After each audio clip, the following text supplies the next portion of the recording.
Flushing, New York, Shea Stadium. Rick Reed, the right-hander who had an 11-5 record during the regular season, making his 4th postseason start.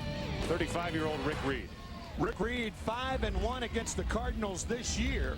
The Mets were 20 wins and 9 losses when Rick started this year. He does not have a record against the Cardinals this year, even though he started 2 games, and he has not pitched well against St. Louis, giving up 8 earned runs in 9 innings. Take a look at the scouting reports. You've seen it before. Poor man's Greg Maddux. He has trouble with his breaking ball since his return from the disabled list right after the All-Star game. He had a broken bone in his left wrist on a line drive off Andrew Jones, the center fielder of the Atlanta Braves. Here's Cookie Rojas. Fanáticos, les habla Cookie Rojas. Si prefiere usted oír las transmisiones en español, presione el canal SAP. Muchas gracias y disfrute del juego de hoy. No, thank you, Cookie, and you enjoy the game. Fernando Vini will lead it off. Edgar Renteria batting second at short. Jim Edmonds will bat third. These Cardinals need a lift. They need a spark, and you know that that's what Vini has in his mind as he digs in. A 300 hitter during the regular season, 2 out of 9 in this series. Game 3 underway.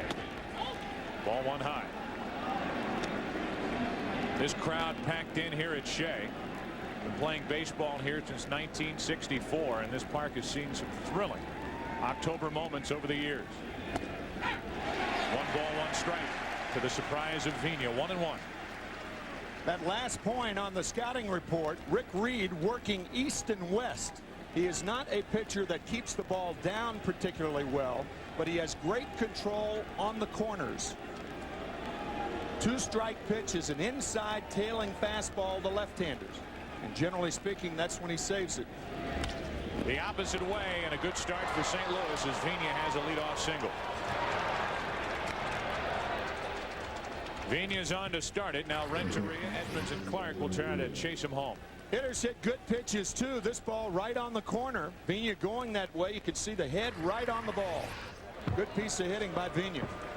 Talked about it a moment ago, but just to say it again and underline it, no team in National League Championship Series history has gone down 0-2 in a best-of-7 series by losing their first 2 games at home and come back to win.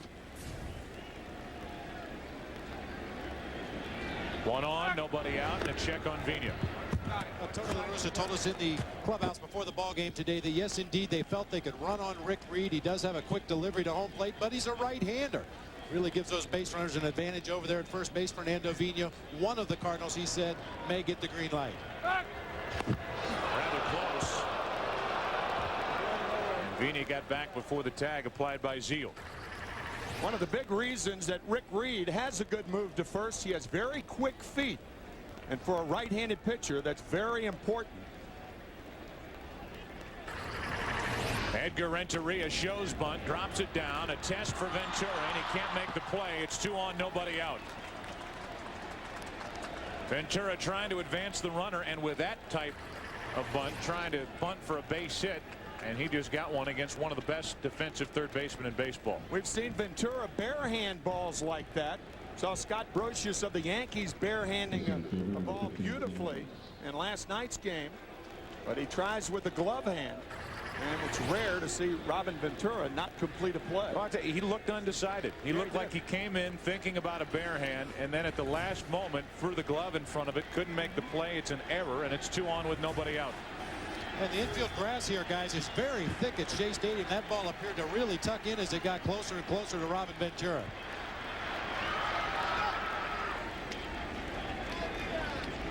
Edmonds, only 2 out of 9 in this NLCS.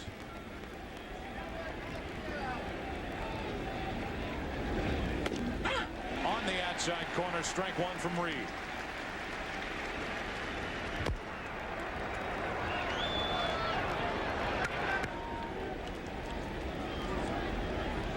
So an error here in the first inning, a sacrifice on the same play, dropped down by Renteria after a leadoff hit by Vina. And Edmonds waits for an 0-1. Ball and a strike.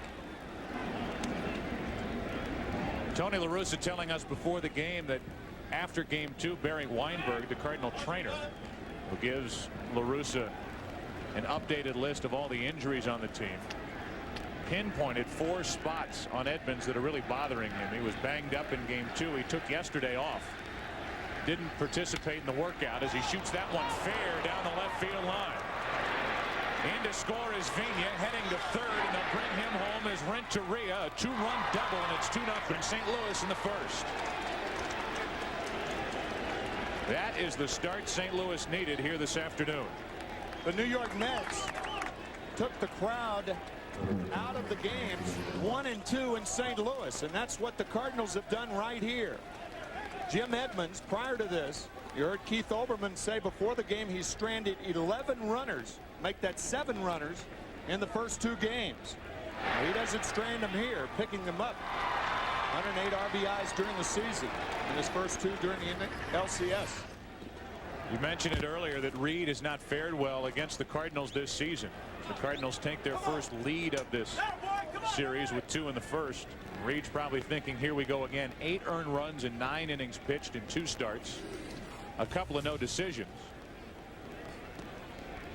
By the way, a couple of Met victories. No wins for Reed, but wins for the Mets. Here's Will Clark, runner at second with nobody out. To the right side and through. Edmonds will hold at third as Perez comes up ready to fire, and it's first and third. Nobody out as the first 4 Cardinals have reached here in the first inning.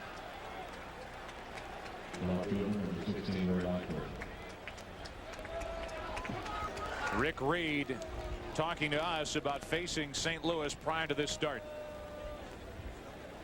You know, Mike and Al, they were able to handle their left-handers.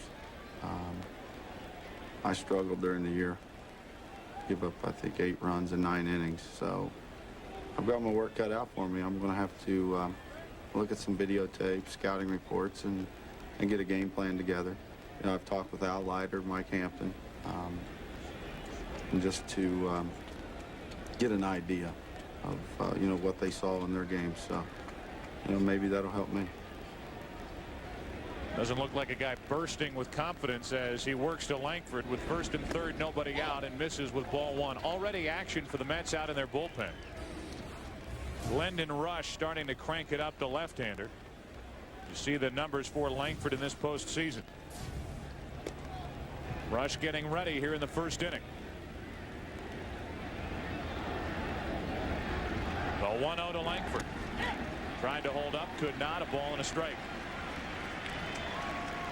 We talked about it in game 2. Ray Langford struck out 148 times and only 392 at bats. Going too far here on the breaking ball. Mets would love a strikeout right here.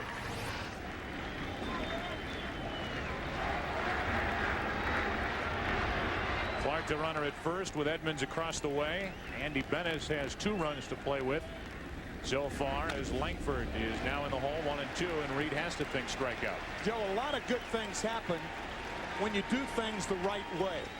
Will Clark went up there trying to pull the ball. The pitch looked like it was away, a ball tailing away to Will, and he hit it in the hole on the right side. This crowd wants a strikeout. The 1-2 to Langford. 2-2 from Reed. What pitchers try to do, go up the ladder on Ray Langford. Ray Langford, the most lethal low ball hitter in postseason play this year. Loves the ball down.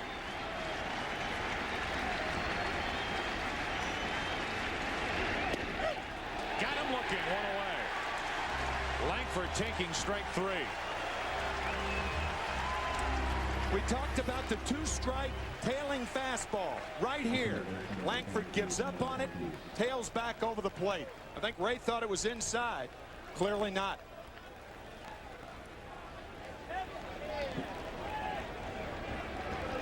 That reaction more for him not swinging at that pitch than being called out on strike 3. Nothing wrong with that pitch, and Ed Rapuano took care of the rest. Now first and third, 1 out for Tatis. Strike 1.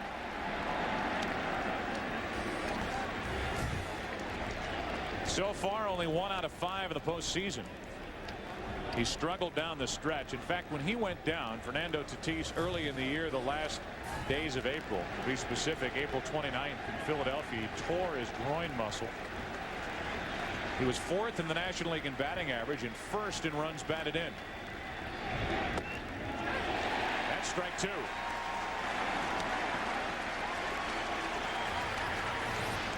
Fastball in off the plate, and Tatis commits.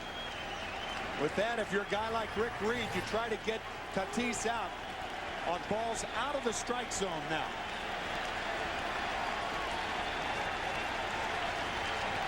Runners at the corners, 1 out. A little too far inside, 1-2. Just a finish on Tatis. Hitting .375 on April 29th. From June 30th on, the day he came back from that severely pulled groin muscle injury, he hit only .218 and drove in 36 runs.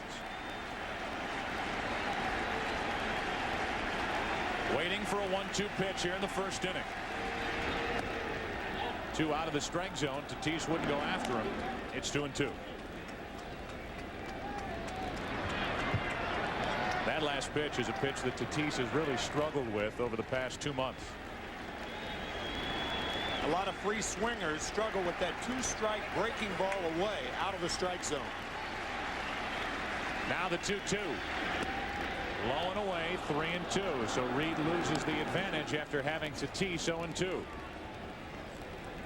If Will Clark is running, Jim Edmonds at third base has to be alive. If Piazza comes up, if Tatis strikes out, Piazza throws to second. Clark could get in a rundown, allowing Edmonds to score. We'll see how the Cards work it. 3-2. 2 out. 2 big strikeouts by Reed. Will Clark not running. Let's take a look at how Rick Reed hits Tatis. Sometimes the opportunities come early in an at-bat. Look at the first pitch. Foul back. That was the pitch to hit. Couldn't hold up on the fastball, and now Reed misses with 3 straight pitches. The curve on the 1-2, fastball on the 2-2, and he gets him on a fastball out of the strike zone down. Now Drew, runners at the corners, 2 out. And a 2-run first inning could end on a high note for the Mets. Cardinals had scored 2. They had first and third, nobody out. Langford struck out looking. Tatis struck out swinging. And now the 0-1 pitch to J.D. Drew. A ball and a strike. Drew, a pinch hitter in game 2. He came through for Tony La Russa in the 8th inning with an RBI double to tie the game at 5. The Cardinals lost to the Mets 6-5. The 1-1 pitch. Strike 2. And Reed is in a spot to strike out the side, and this crowd is finally back into the action.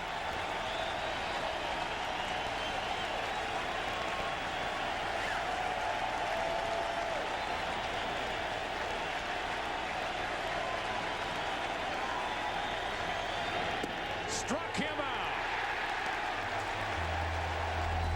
2 runs home, first and third, nobody out, and Reed struck out Langford, Tatis, and Drew. 2-0 St. Louis. Carlos Hernandez doing the catching. Tony La Russa, of all his pitchers, likes the way Andy Bennis works with Carlos Hernandez. The one bright spot after that tragic injury to Mike Matheny at the end of the regular season. Andy Bennis must get his slider over for a strike. For the most part, that's his breaking ball. He's learning to adjust with reduced velocity, and that's because his shove-off knee, that right knee, the injury may affect his move to first base and fielding bunts and balls back through the box. Perez leads it off, shows bunt, takes a strike. Andy Bennis has been battling that right knee most of the season. It will swell during the course of the game. He gets his knee drained prior to every start, wearing a brace on that knee, and the 0-1 pitch is over but low, a ball and a strike.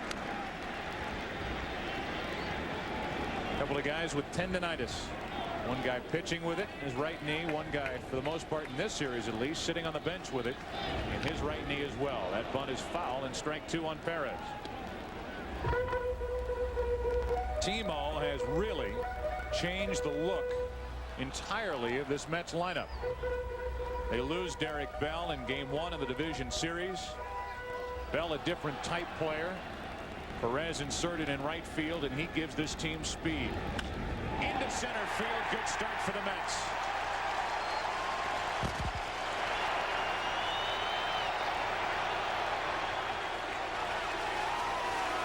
Fine hitting by Perez. With 2 strikes, he's looking away. He gets it away and hits it back through the box. Drops the bat head on the ball, and Bennis can't recover to make a play. Timo Perez, the other night in the 8th inning, he can fly. Goes all the way from first base, scoring. That's about 89 yards. It's not 100. We figured it was 265 feet around the bases. Wasn't running hard to begin with. Stumbled around second. Maybe not Olympic speed, but pretty good speed nonetheless. Good enough for this game. Yeah. And for that game. Timo Perez, who had reached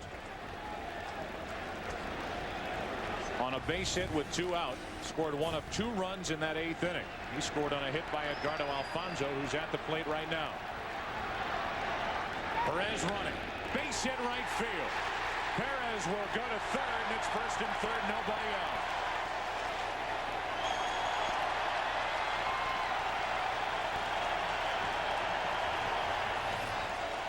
There's that man again.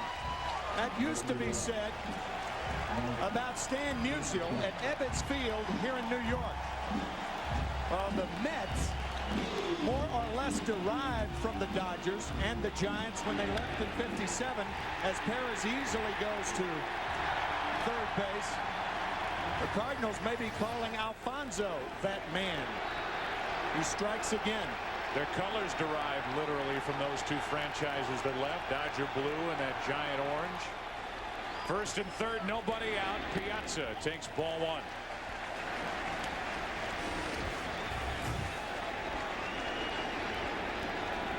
During the entire postseason, now at 300. He's at 500 in this series, 3 out of 6 with a home run and 2 RBI.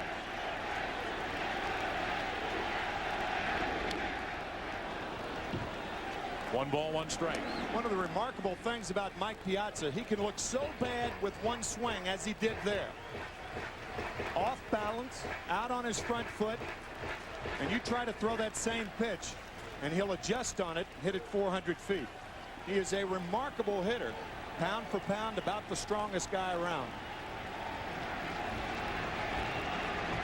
From John Stern's mouth to these signs here at Shea Stadium. 1 ball, 1 strike. First and third, nobody out. Strike 2. The frustration for the Cardinals entering this postseason is that the one thing that Tony La Russa and Dave Duncan counted on during the regular season, and one area that really carried this team, was the starting pitching. So dependable. They used only a total of 6 starters all year, and they needed starter number 6, who was Britt Reams, when Andy Bennis went on the disabled list in mid-August. But because of injuries, including Garrett Stevenson, who's lost for this postseason, pitching is a question mark. That is wasted way out and down. 2 balls, 2 strikes. Andy Bennis bothered by the right knee. Garrett Stevenson out with a sprain in his pitching elbow. We all know what's gone on with Rick Ankiel in this postseason, with the game 1 in the division series. In game 2, couldn't get out of the first inning. Now it's Bennis with a bad knee in his 2-2 pitch. Hit to third. Tatis, good play. Cardinals get 1, and they got them both. Boy, was that nicely turned. 5-4-3, a run scores, and it's 2-1. No RBI for Piazza. The Mets get on the board, but watch this short hop, in between hop really, played by Tatis, and then Alfonso bearing down on Vina, and Fernando gets the throw away. Both ends. First Tatis. Now Vina. You won't see it turned any nicer. And that one was turned around the horn. One of the part-time coaches for the Cardinals is your former manager, Red Schoendienst, Hall of Fame second baseman. As Robin Ventura lines one, caught by Bennis. You don't have to throw over there, Andy. Wow. Out of self-defense. Allowed out, allowed first inning after one in game 3, 2-1 St. Louis. To the next. The Bronx in Yankee Stadium in the distance. Here at Shea, we're through one inning, a 2-1 St. Louis lead, and the number 8 hitter for the Cardinals, Carlos Hernandez, leads off and pops it into right center field. Perez to his right, one pitch, one out. Andy Bennis will bat. We'll tell you that St. Louis Rams, the world champion Rams, are 5-0. St. Louis Cardinals in the postseason for the 17th time in their franchise history. Here's Andy Bennis, and there's strike one from Reed.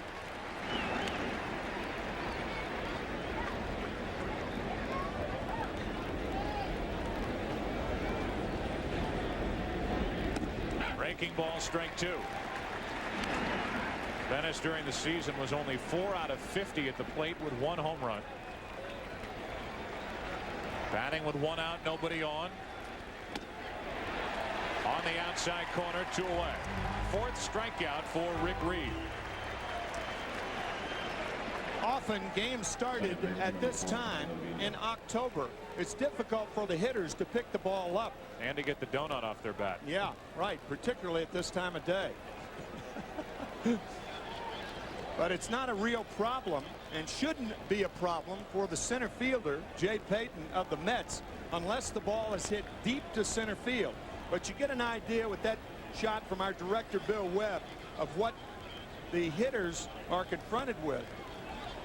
That somewhere in the distance, that bright background. And that's what Jay Payton would be looking into if he has to retreat on a fly ball.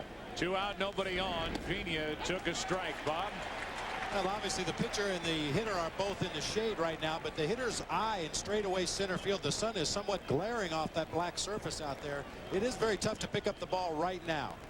Bob Brenly joining us from directly behind home plate as Vina takes high. 1 ball, 1 strike. Vina in the first inning went the other way, dropped a base hit into left field.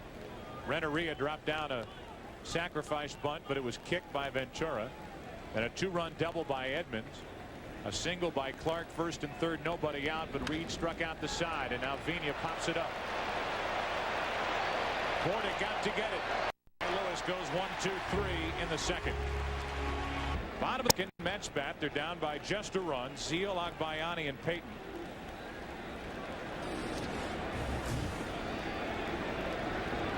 Those season numbers are no good for Zeal, but he's had some big hits in this LCS, and he takes strike one.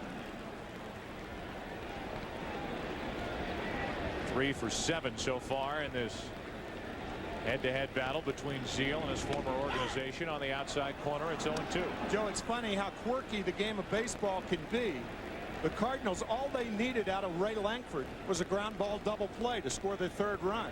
The Mets got a ground ball double play and scored their only run out of Mike Piazza, of all people.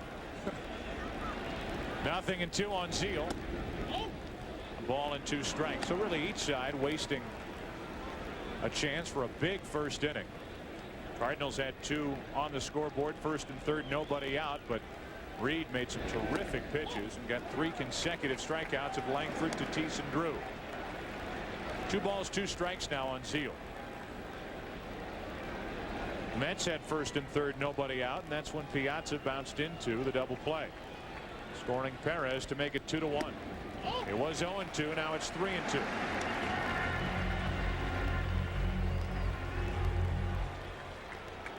Andy Bennis has only made 3 starts since the 14th of August. Cardinals are concerned about the rust factor. Zeal goes after a terrible pitch, and he's the first out here in the second inning. Bob?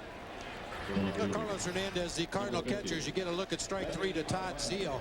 You mentioned the shadows here at Shea Stadium, and they really actually get worse as the game goes on as far as seeing the signals from the catcher. Hernandez has painted his fingernails white.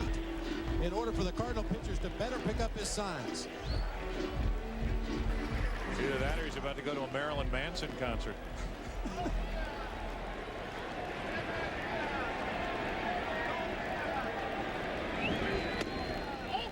Ball one up and away to Benny Agbayani. Well, a lot of these major league clubhouses have salons right next door, Sure. right? You go in, get a pedicure, manicure, have your hair blown dry, and start the game. Take a number, honey. 2-0.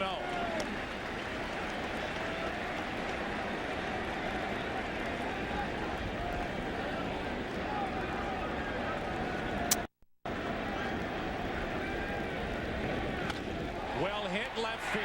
In comes Langford. 2 out. Said well hit down toward the end of the bat. 2 out, nobody on, with Peyton coming up. In our opening, we talked about the 3 outfielders today, Agbayani, Peyton, and Timo Perez, representing 0.5% of the Mets payroll, but they've driven in 60% of the game-winning runs in the postseason. Game 2 against the Giants, base hit, won the game in the 10th, and then the other night in St. Louis, top of the 9th inning, those balls were almost in the same spot, like little sliders on the outside part of the plate from Rodriguez of the Giants and Timlin of the Cards. Then Benitez took care of the rest in game 2. It was John Franco who ended up taking care of the rest in game 2 of that division series. 2-0 now on Peyton, as it was on Agbayani.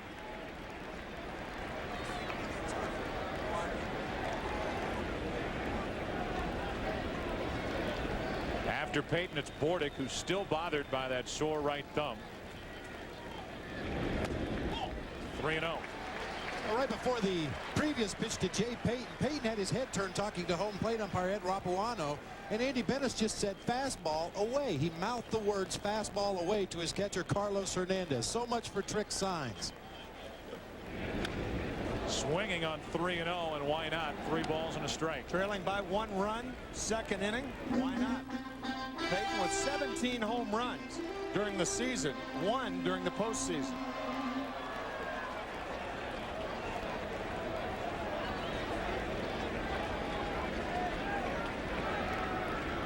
Three balls and a strike and a 2-out walk.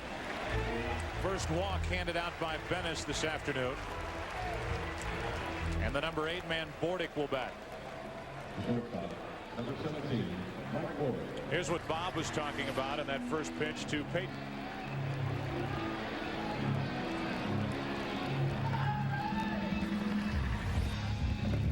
Away, away. Here's Bordick hitting a .125 in the postseason. 0 for 4 so far in this LCS, which includes an at bat in game 2. Bad thumb at all in the 8th inning. He grounded a deep short. Runner at first, 2 out. Bordick took strike 1. Mike Bordick wearing the number of the ex-Met that threw out the first pitch today. Number 17, Keith Hernandez, who played first base better than anybody I have ever seen. Came up through the Cardinal organization, was a co-MVP in '79 with Stargell. He hit .344. Traded to the Mets and played here at Shea from '83 to '89. And so Hernandez brings with him, when he throws out the ceremonial first pitch, experience from the last Cardinal World Championship and the last Mets World Championship. 82 for St. Louis, 86 for New York. 0-1 the count.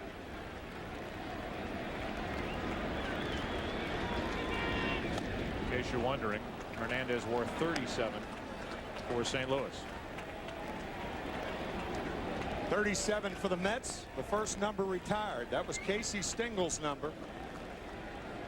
The Mets' first manager, the old professor.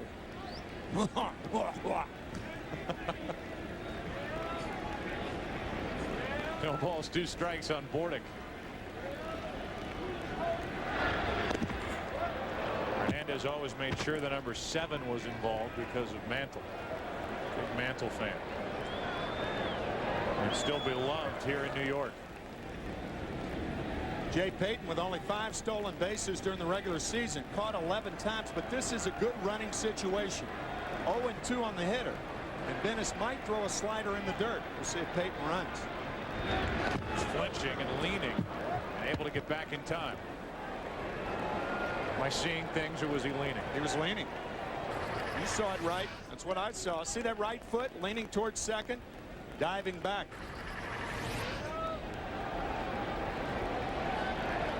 No balls, 2 strikes on Bordick. Bordick hit 20 home runs this season. 16 coming in a Baltimore Orioles uniform. 0-2. 1-2. Then Mike Bordick, after being traded here to the Mets, stepped to the plate on July 29th. Took the first pitch he would see as a Met and hit a home run down the left field line. And who'd he hit it against? Andy Bennis, the man he faces here with a 1-ball 2-strike count.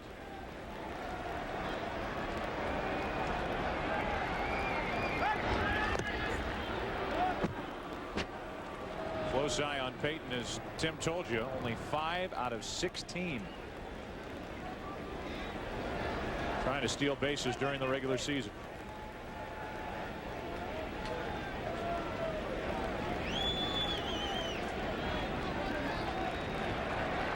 One ball, 2 strikes on Bordick.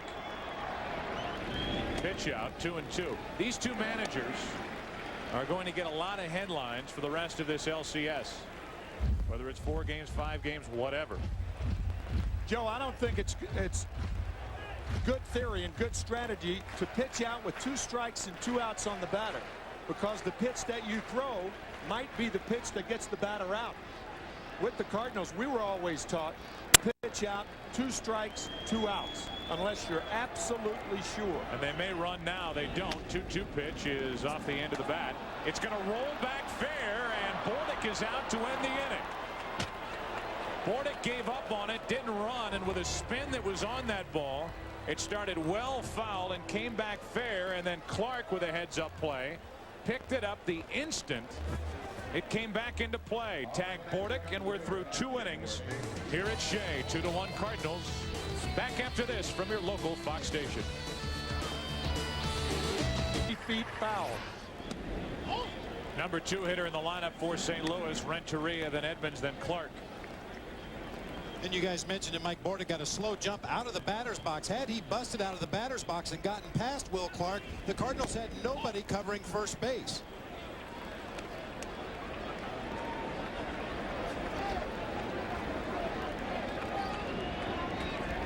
Need to major in physics to think that ball was going fair. 2 balls and a strike.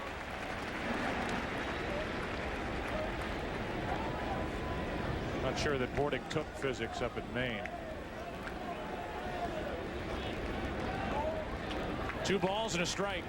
Renteria, base hit through the left side, and he is putting together some kind of LCS already. Bob Brenly talking about Bordick not running on that play.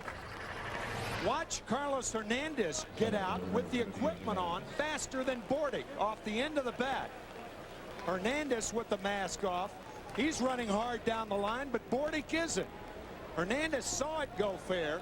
Clark charges it and makes the tag.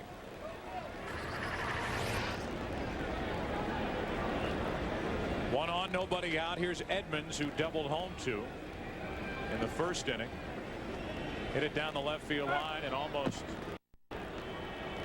got a piece of Bruce Fremming on its way into the corner.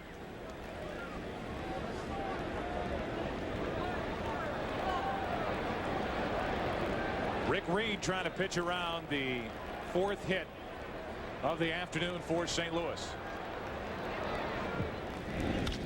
That's pretty well hit down the left field line. Agbayani in the corner. This ball's caught.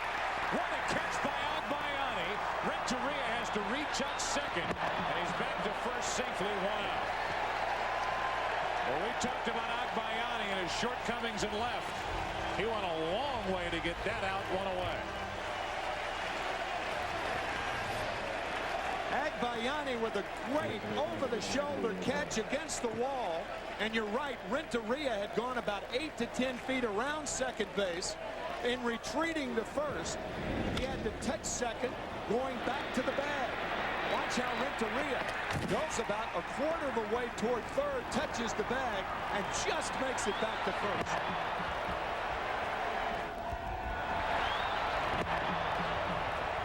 Coach Edmonds hoping that Renteria would get back safely. How many big leaguers do we see on a week-by-week basis who either don't know or forget that you have to retouch second base when you go past it? Yeah, right.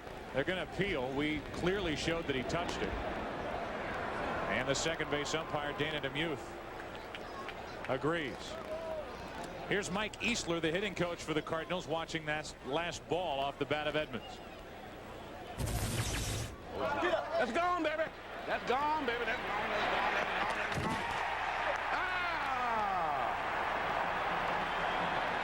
I can't believe it. So from what he thought was a sure home run into out number one. Back at first is Renteria, and Reed gives him a look as Will Clark stands in. Yo, Benny Agbayani's got a body harder than high school algebra. He loved to play football, played football at Oregon Tech as a wide receiver, weighed only 150 pounds. But he loves contact. I asked him a couple of days ago how he satisfies his desire for contact in baseball. He said running over catchers. Also running into fences, I would think, after that play. Did you squirm in your seat after you asked him that question? I thought about it, yes. No balls, one strike on Clark. Happy in retirement. 1-1 from Reed. In the first inning, Reed was in trouble. 2 runs were home, first and third, nobody out. And if you remember, Glendon Rush was getting loose out in the bullpen for the Mets. But then Langford struck out looking, Tatis struck out swinging, and Drew struck out looking. Good work by Reed to get out of trouble and stay in the game. 2 balls and a strike on Clark, and a new baseball for Rick Reed.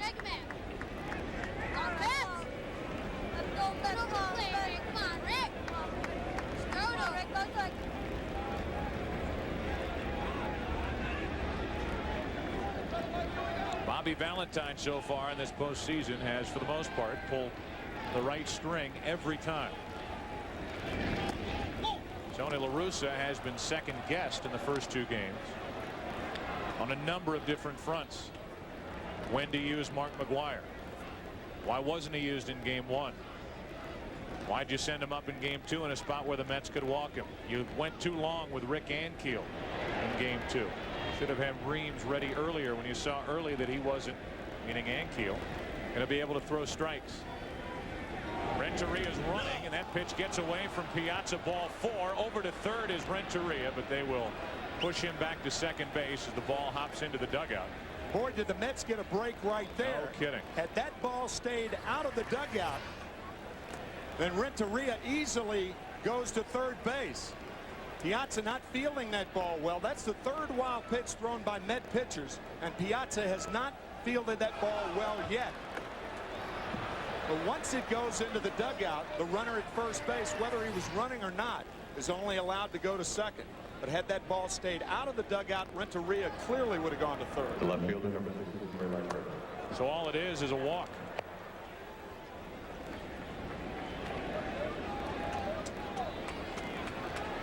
A hit, a walk in the inning, and here's Langford.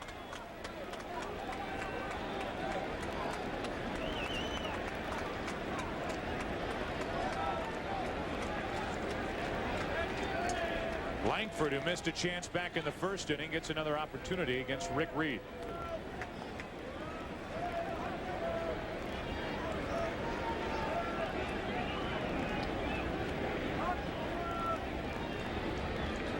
Langford during the regular season at 26 home runs, drove in 65. Ball 1. Tony La Russa, catcher in his minor league days, hasn't forgotten how. Huh, Tony? He also knew the situation, and you could see how dejected he was that that ball ended up in the dugout.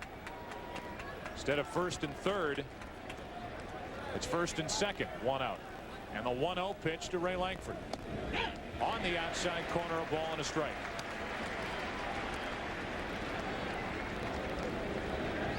Rick Reed with a walk in this inning. He walked only 34 batters all season, including 3 intentionally. His control about as good as it gets in the big leagues. 1 ball, 1 strike. Langford in the hole again, 1-2. I said Tony La Russa was a catcher. I was wrong. He was an infielder. Good soft hands for the ex-minor league infielder and present major league manager. Since 1979 with the White Sox.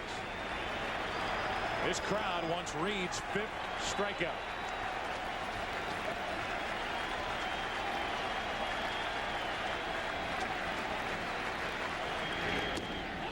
A little up and away. Pretty good pitch. 2-2. This is a key pitch right here. You can see how far Rick Reed missed. Piazza having to go all the way across the plate. If Reed misses with this pitch, then it's 3-2 to Langford. The runners will be off. 3-2, 1 out. The 2-2. Missed the inside corner. Reed hit the glove. The Mets don't get the call. Full count. Langford struck out on a similar pitch his first time up. This one stays inside.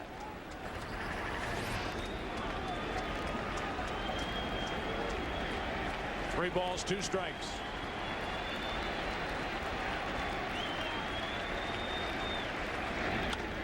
Into right center field. That'll get down. Renteria will score.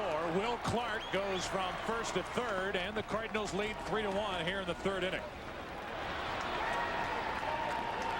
Langford didn't hit it particularly well, but he put it in a good spot. And the Cardinals have their 2-run lead back. Remember, we talked about how Ray Langford, a lethal low ball hitter. All low ball hitters, for some strange reason, handle the breaking ball better than the fastball. And that was a breaking ball. Normally a good pitch, but not to Langford. Renteria holds up and then scores easily. The throw by Payton was home, but Will Clark going to third base without a throw. Now Tatis. Strike 1 from Reed. I would imagine any more trouble and Glendon Rush will start to crank it up again for the Mets out in their bullpen. Rush has made only 1 appearance in this postseason, and that was out of the bullpen in Game 1 of the division series in San Francisco. Step to third, look to first move, which works about twice a year.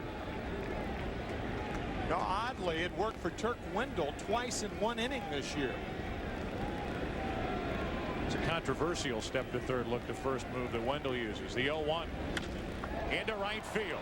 Perez coming, makes the catch. Clark with very good base running will score. Sac fly, and it's 4-1.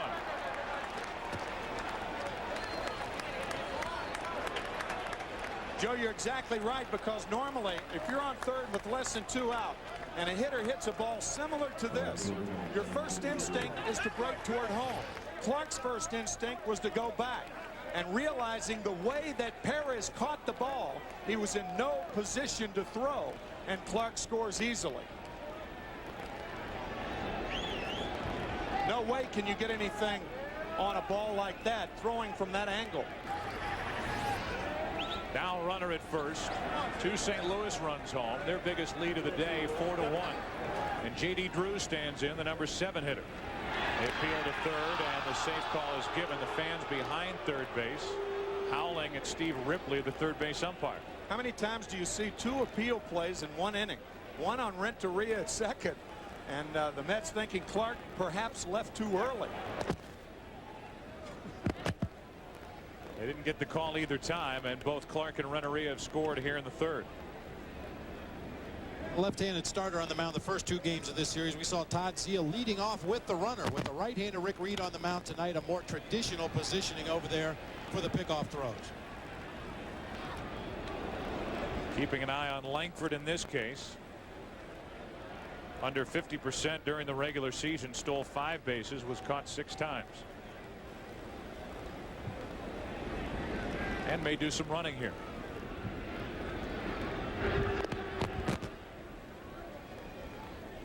Time to do it. Renteria with 3 stolen bases in game 2.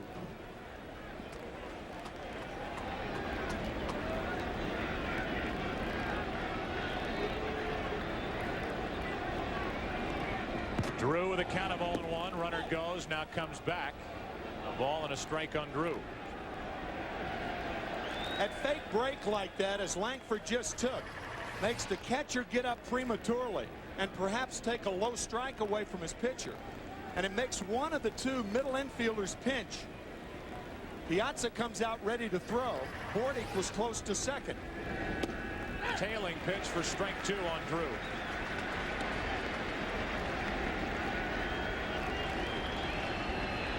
Drew's only RBI came in game 2 off the bench.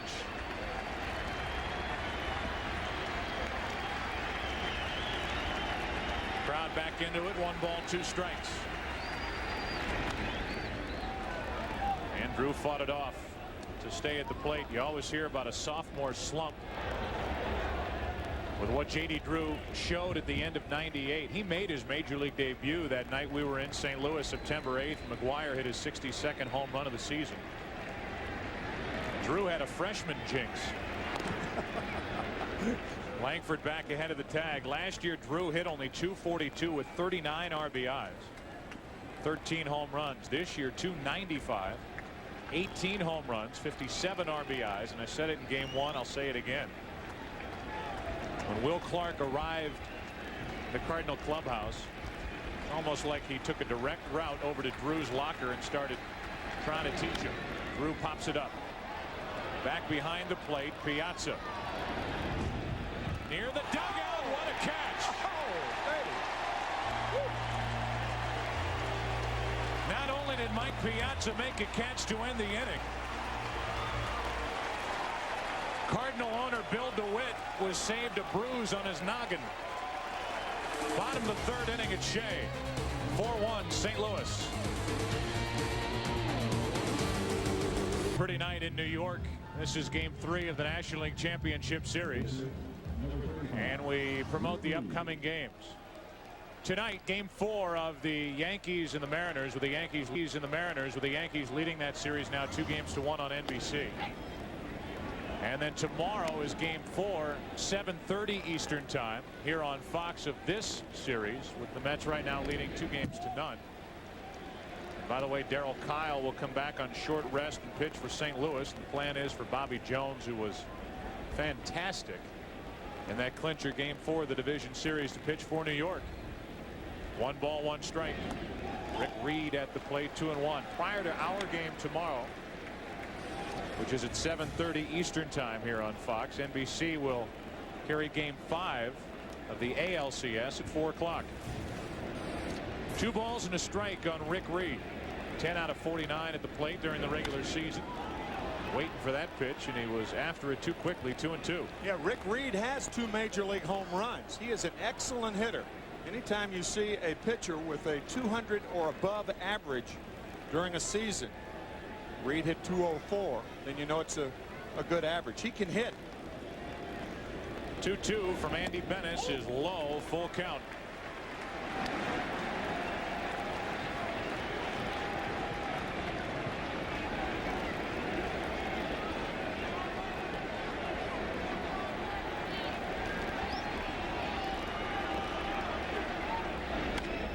And a pop-up behind short.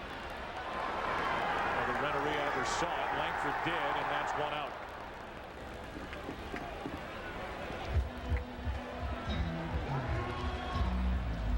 So the pitcher for the Mets retired, Rick Reed, and back to the top of the lineup, Timo Perez. This story gets more and more attention. Timo Perez and his history, property of the Hiroshima Carp, playing in the Hiroshima Carp's baseball academy in the Dominican. He caught the eye of Omar Minaya. Omar Minaya signed him to a $95,000 minor league contract for the Mets.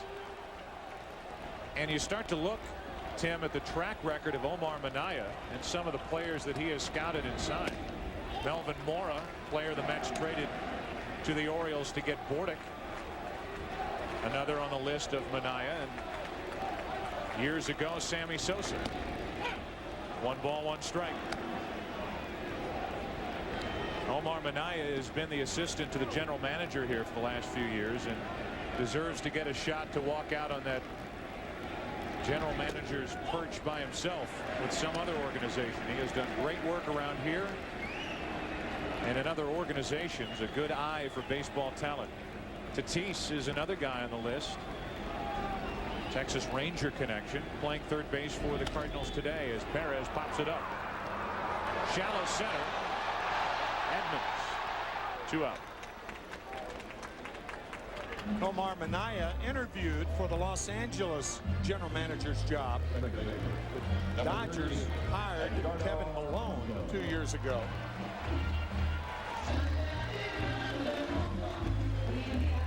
Here's Edgardo Alfonzo.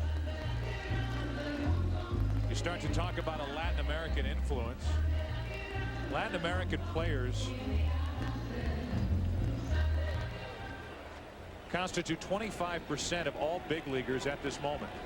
25% in Latin American countries. And Edgardo Alfonso is a superstar from Venezuela in a long list of terrific players from Venezuela. They've been playing baseball there since the turn of the century. The big league since the 30s. Luis Aparicio for the White Sox in the 50s and 60s. Davey Concepcion, the shortstop of that great big red machine in Cincinnati, and a guy who should be in the Hall of Fame. Now the Astros have that pipeline working. Alfonso, a representative for the Mets. 0-2, and there's another hit. He's 2 for 2. And in this series, 5 out of 8. And one would think that you had to be older to be a legend. Alfonso does not turn 27 until November 8th. And he has been a legend in Venezuela, primarily in winter ball, and now with his success in the big league, an excellent low ball hitter, as he proves once again right here. Turning into Senor Octubre. Yeah, Octubre, right. He's on with 2 out. 2 out hits with Piazza batting behind you can turn into an instant rally. 4-1 St. Louis, and Piazza took a strike on the inside corner. Piazza had first and third with nobody out back in the first inning. Hit a chopper to third that Tatis and Vina turned into a 5-4-3 double play.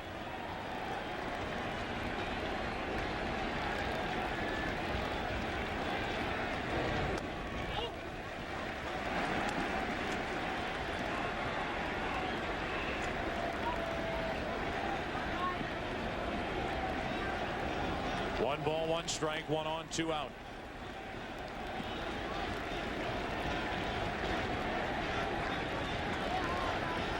Piazza trying to get those long, strong arms extended. He's jammed. He didn't get him extended, and Carlos Hernandez gives it a look. Back near the screen, and he can return the favor that Piazza did to J.D. Drew in the top of this third. That makes it 1-2. Mike just missing this fastball. He got one to hit. Piazza himself is a remarkable story. Drafted 61st by the Dodgers in 1988. There were 1,433 players in the major leagues drafted that year.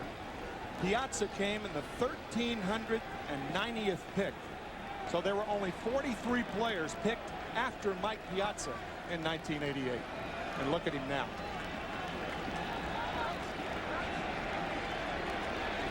Right now he's behind in the count 1-2. He's on a Hall of Fame career path with what he's done after his first 8 full seasons in the big leagues. The numbers are staggering, and they are at the top of the list in every major category as far as hitting catchers. Runner at first, 2 out, and the 1-2 from Andy Bennis had him reaching, and it's fouled.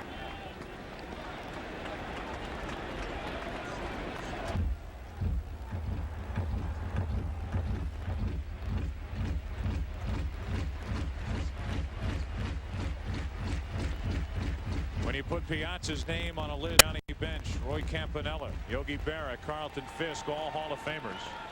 His numbers after his first full 8 seasons in the big leagues are better across the board.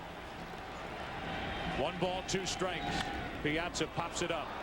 This one is playable. If it ever comes down, it'll be an out. It is, as Vigna puts it away. Talked about pitching coming in. Obviously the 2 offenses. How about the defense? Benny Agbayani, Tony La Russa, Mike Piazza with that catch to end the top of the 3rd. Now top of the 4th. 4-1 St. Louis. Question. This is the Mets' 6th National League Championship Series. Who was their opponent in their first appearance? Obviously back in 1969, the first year of LCS play. Who can remember that far back? Carlos Hernandez is at the plate, 2nd at bat. He flied to right his first time up, and he pops into shallow center this time. One guy who would know for sure is Bob Murphy, who's been behind the microphone for these Mets since their first year in 1962. There's the Murph, and let's eavesdrop as he calls play-by-play here in the top of the 4th. Persevere and win the ball game. Yeah, he was giving up a lot of singles, but able to hang in there. And they'll have to be hoping that Roger Clemens pitches better tonight than he has been. Andy Bennis, the batter, takes outside and low. 1 ball, no strikes. Bennis, a big guy, is a right-hand hitter, and he can hurt you with his bat. As we mentioned, he has 7 career home runs. Fastball over for a call strike. 1 ball, 1 strike. It has not been a very good day so far for Rick Reed. Not his usual stellar self. Rick has allowed 4 runs and 5 hits. Foul ball coming back under our broadcasting booth, but that's out of reach. 1 ball, 2 strikes.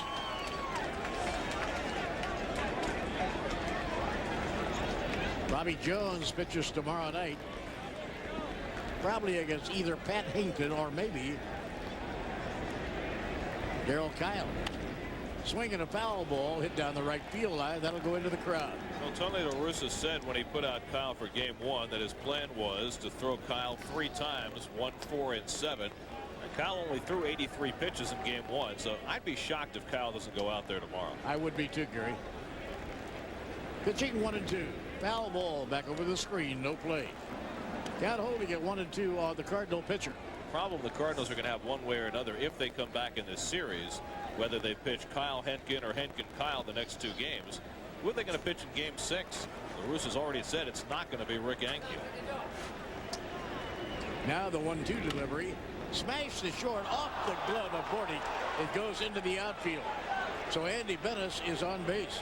He had a sinking line drive. He hit it hard. Bordy tried to make the backhand play.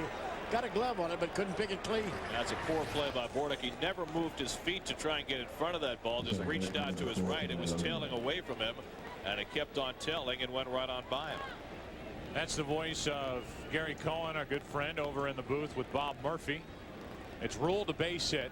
They were talking about the pitching situation. Crowd groans as they call that a hit on the scoreboard. 1 on, 1 out. Vigna will stand in. Darryl Kyle will pitch tomorrow. Tony La Russa told us that.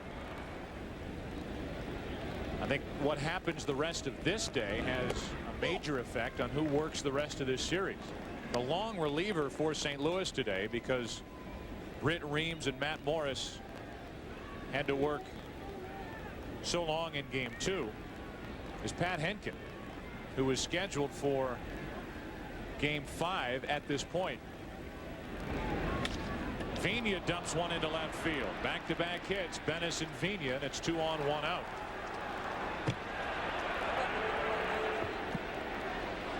Glendon Rush getting loose for the Mets.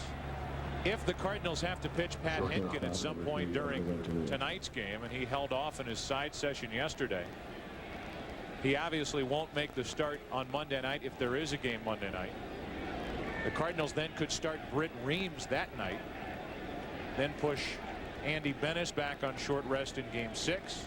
And the plan is for Kyle, if there is a game 7, and that is really getting ahead of ourselves, to pitch game 7 back in St. Louis. Here it's 2 on, 1 out, and our thanks to Bob Murphy and Gary Cohen. They didn't know we were eavesdropping on their play-by-play and their analysis. Here is Renteria, and he takes ball one low and away. If Renteria gets on, I think that's going to be all for Rick Reed with Edmonds coming up. Edmonds has hit 2 balls hard to left field. One a double, and the other the great play by Agbayani. Off the end of the bat, a broken bat single. Andy Bennis will be brought to the plate. Bad knee and all.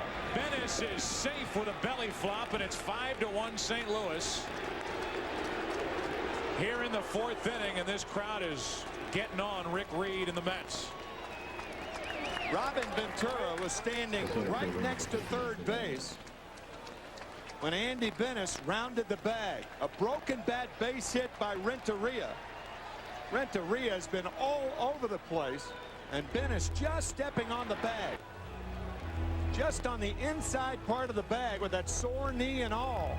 Belly flopping in for the 5th Cardinal run.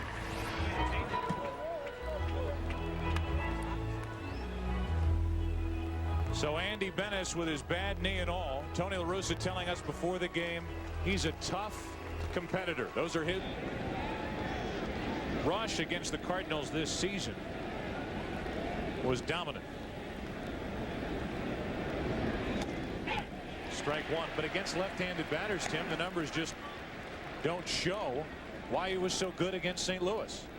Cardinals have to start at least 4 left-handers. They have 5 in the lineup today, but left-handers hit .304 against Rush this year, while right-handers hit only .256. Edmonds fights it off, and he is down in a heap, 0-2. You remember Al Leiter, his comments before game 2. The reason he's been successful this year, the left-hander said, he's been running the ball in on left-handed batters. That ball running in on Edmonds.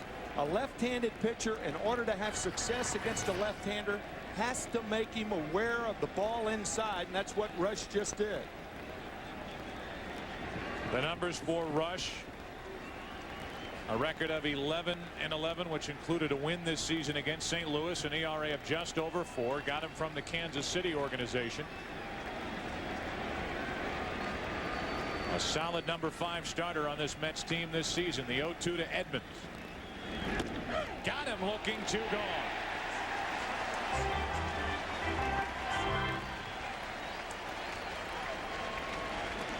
What a job of pitching by Rush. The first pitch, a slider for a strike.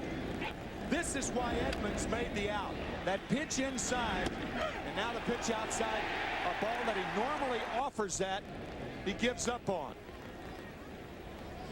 Fine job of pitching by Rush. At St. Louis this season, May 28th, Rush went 7 innings, allowed 2 runs on 5 hits. At St. Louis the 3rd of September, 7 innings, no runs on 4 hits. Here's Will Clark, 2 on, 2 out. That's foul.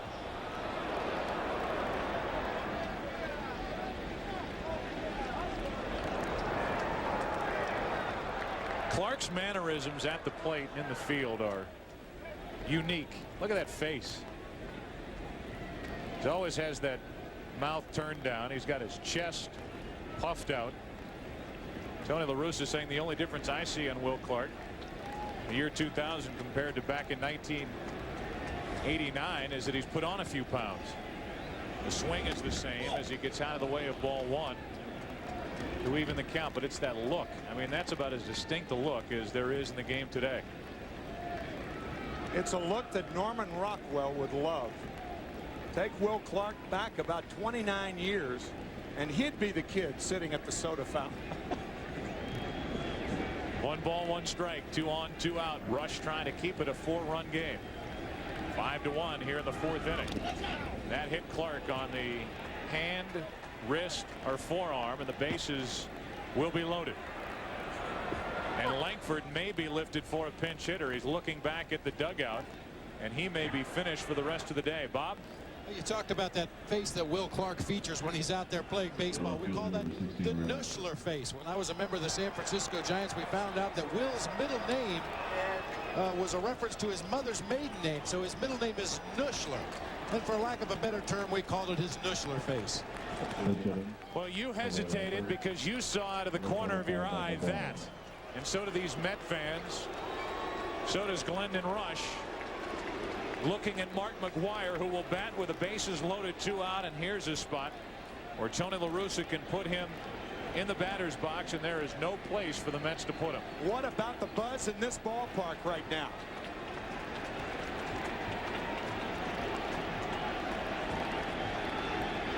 We said before game 2, it didn't matter. 3rd inning, 4th inning, 8th inning, 9th inning, whatever. If the spot was right, and according to La Russa, it's right now, he lists Ray Langford, and you send in Mark McGwire. Last 5 years, 277 home runs. This was the matchup Bobby Valentine told us before the game that he was trying to avoid. Glendon Rush pitching to Mark McGwire. No place to put him. Bases loaded, 2 out.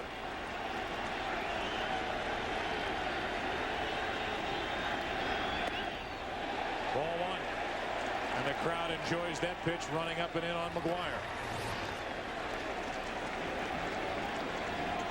Thing about Mark right now, he knows he's not mobile enough to get out of the way of a ball thrown at him. Obviously, that was not intentional with the bases loaded. 554 career home runs. That's down the right field line into the corner. A long run for Perez, but it's foul. And a 1-ball, 1-strike count.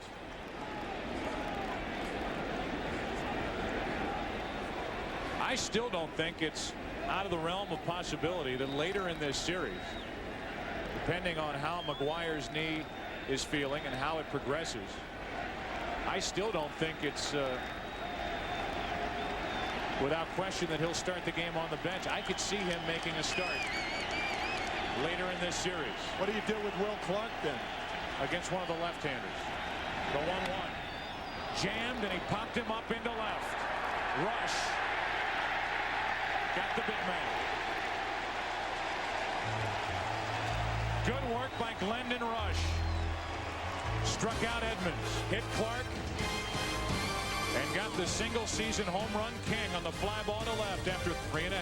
5-1 St. Louis. Championship Series. Who was the opponent in their first appearance? The Atlanta Braves. Mets swept that series and went on to take on and defeat the Orioles. Here's Ventura. He takes the ball down and in. Andy Bennis back to work. It'll be Ventura, Seal, and Agbayani. For the Mets, who have been shut down since they put their first 2 on in the first inning. 2-0 from Bennis.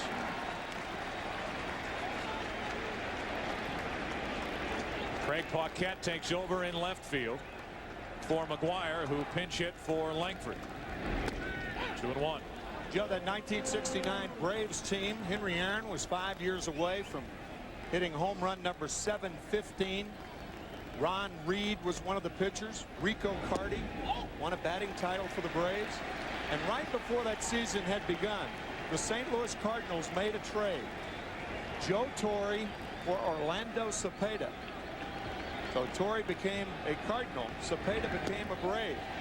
A walk to Ventura, and the Mets and these fans hope that'll start something. Second walk handed out by Bennis this evening. The happy couple sweating it out here at Shea. This copyrighted telecast is presented by authority of the Commissioner of Baseball. May not be reproduced or retransmitted in any form. The accounts and descriptions of this game may not be disseminated without express written consent of the Major League Baseball. How about Jerry Seinfeld's probably thinking, hey, I'm here all the time. Yeah.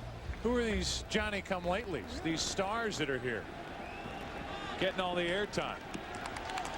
Matthew and Sarah. There's Seinfeld. Jerry looking quite studious tonight. Zeal now. 1 on, nobody out. Strike 1. Seinfeld and Rock.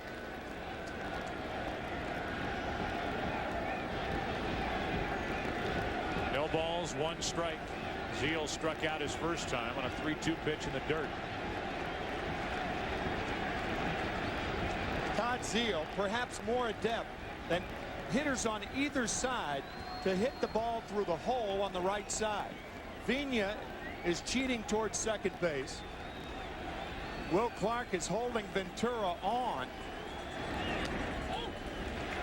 I think if you're Tony La Russa, you move Will Clark behind the runner. Ventura is not a fast runner, and that way you give Clark a little bit, 2 or 3 extra steps into that hole. As it stands right now, Zeal, who can hammer that hole with regularity, has a big one to shoot for. 1 ball, 1 strike from Andy Bennis. There's the hole. There's the base hit. Ventura will stop at second. It's 2 on with nobody out.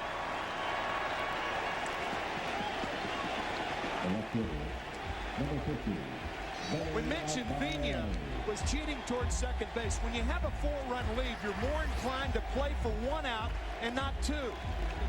Now, if Vina's playing normally, there's a chance that he may get to that ball. I'm not saying he would, but by cheating towards second base, by the time that ball is hit to his left, he has no chance.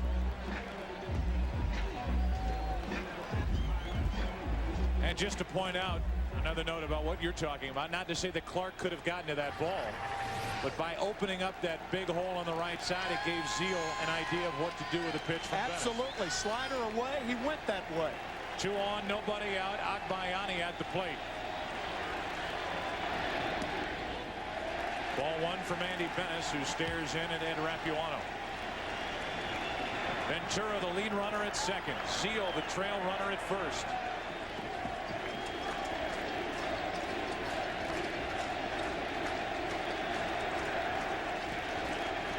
Agbayani lined out to left. His first time up.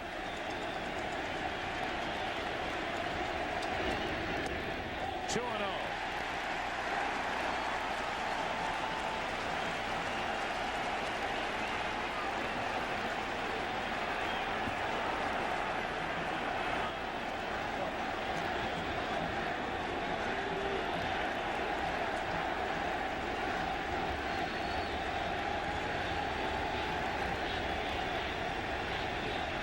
Agbayani with a count in his favor.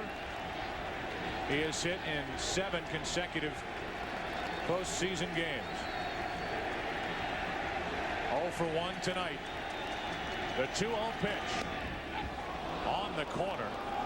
Could have gone either way, and the count 2-1. Good slider in a key situation. Agbayani looking for the fastball, didn't get it. Front corner.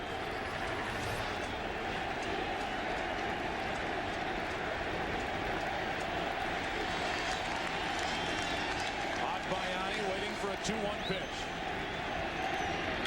Up the middle. Base hit. Here comes Ventura. They will hold him at third, and the bases are loaded as Edmonds comes up firing. Bases loaded. Nobody out.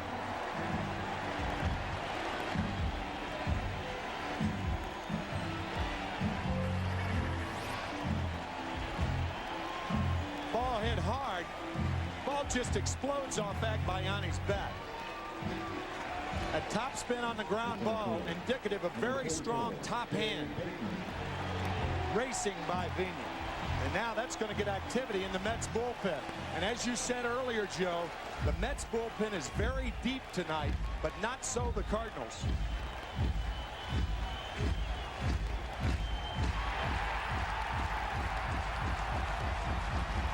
Bases loaded, nobody out. And one of the Mets' young outfield heroes in this postseason, Jay Payton, stands in. He had his first Grand Slam home run of his major league career with 3 games to go in the season against Montreal on that Friday night, the last weekend of the season. He's the tying run at the plate. And Tatis in to talk.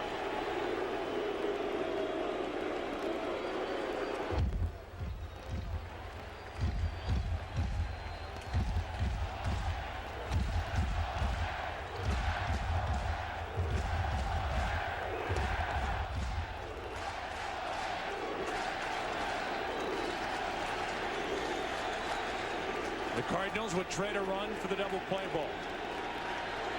Infielders back up the middle. A chance for one here. Vina gets the out at first. The tag for the second out. Well handled by Vina. A run scores. Runner at third. Zeal, 2 out.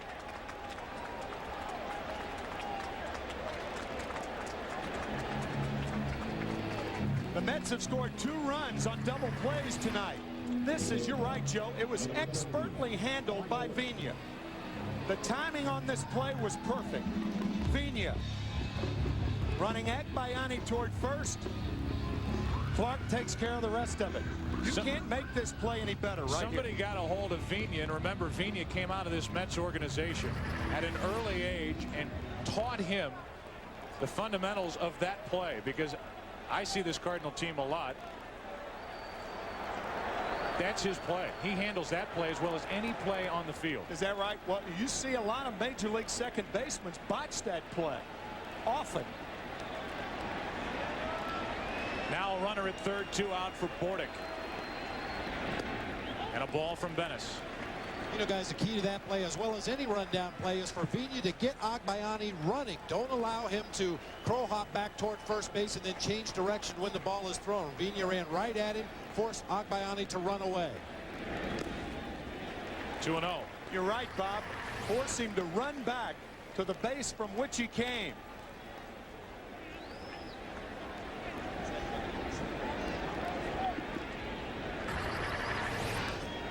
So they hit by Agbayani, set it up. Bases loaded, nobody out. And the 4-3 double play hit into by Payton. Now a runner at third, 2 out. And the Mets ask for a big hit out of Bordick, who takes ball 3. I would imagine panic is a big part of that play by a second baseman. Not to panic, not to get rid of the ball right away. Run the runner back and then complete the play. That's ball 4, and it's first and third. 2 out. And Darrell Hamilton will come off the bench and bat for Glendon Rush.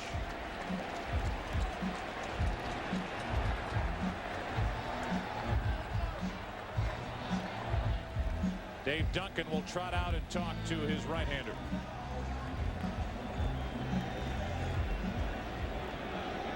If the intent, Tim, was to get Glendon Rush out of the game, then that's been accomplished. But if you're the Cardinals and you lead 5-2, why in the world would you pitch around Mike Bordick, who's got a bum thumb, and now have to face Hamilton, the tying run at the plate, with first and third, 2 out? I don't think he was pitching around him. I think he just lost the strike zone momentarily. Because there's no way you're trying to pitch around Bordick in that situation. Just throw a strike and try to challenge him, but I just think Andy lost the strike zone. Joe Buck, Tim McCarver, Bob Brenly with you. We're at Shea Stadium, where the Mets hold a 2-0 advantage over the St. Louis Cardinals. They've won 6-2, 6-5, trailed here today 5-2. Have Darrell Hamilton at the plate, coming off the bench to bat for Glendon Rush with first and third, 2 out.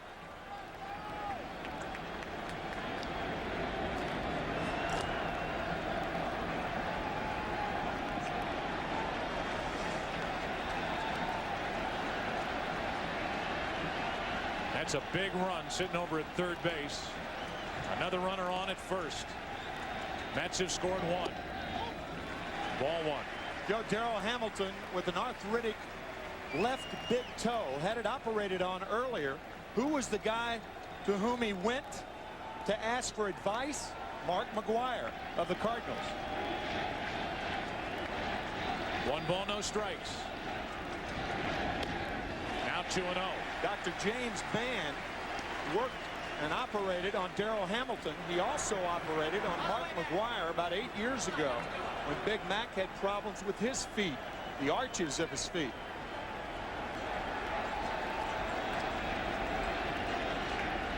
Runners at the corners for Hamilton.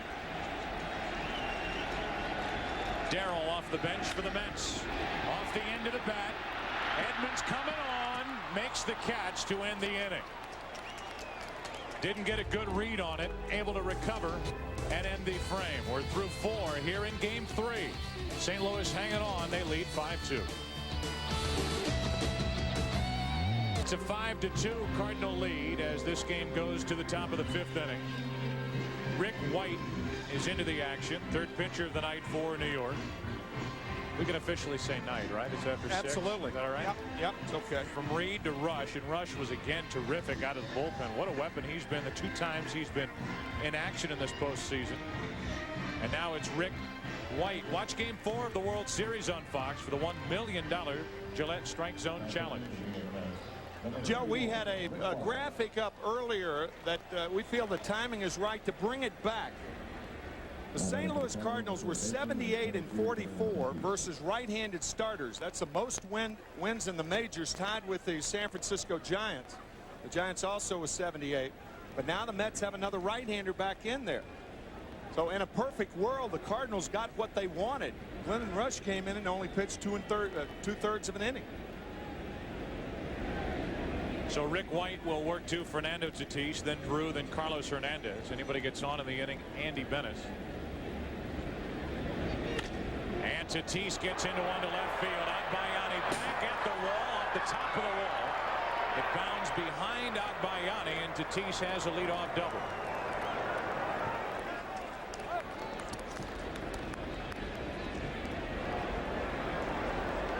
Did that hit padding or glass? Out in left center field, plexiglass.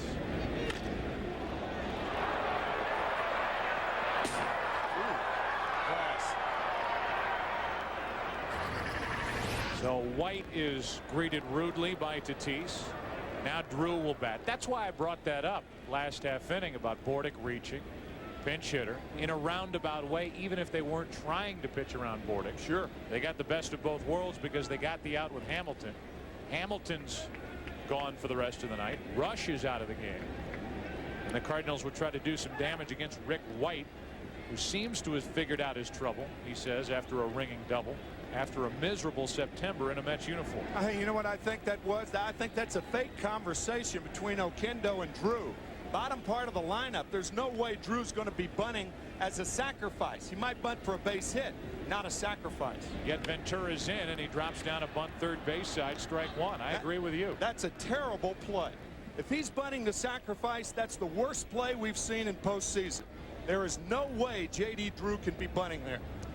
You've got Carlos Hernandez, a right-handed batter, and you've got the pitcher Andy Bennis up following him with nobody up in the Cardinals bullpen. Terrible play. And he's not a man who makes a lot of terrible strategic plays. Drew may have done that on his own. If he did, it's a bad play for him. Tony La Russa has a sign to leave it up to the hitter, and a lot of people don't agree with it. And that is, however you feel comfortable, get the runner over. If you want to swing the bat, swing it. If you want to bunt, get him over, do that. And I agree with you. How do you have Drew bunt with the last 2 spots in the order to follow? Now to swing, and it's 0-2. Now he's in the hole, 0-2. Carlos Hernandez, who is 4 out of 18 in this postseason with a home run, waits on deck.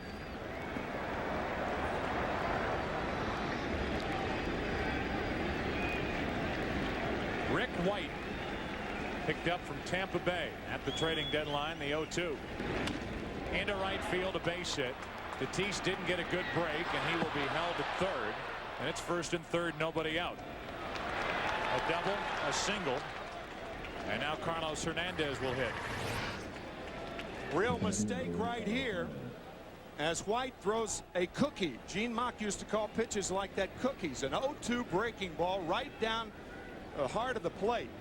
And Joe, you're the one that alerted me to Tony La Russa's adventurism with runners on at third base in squeeze situations. Now it's not one here, but with Bennis up on deck, if Hernandez pops up, strikes out, and he's talking to Andy Bennis right there. Carlos Hernandez at the plate. Rick White has given up a double, now a single. A check on Drew.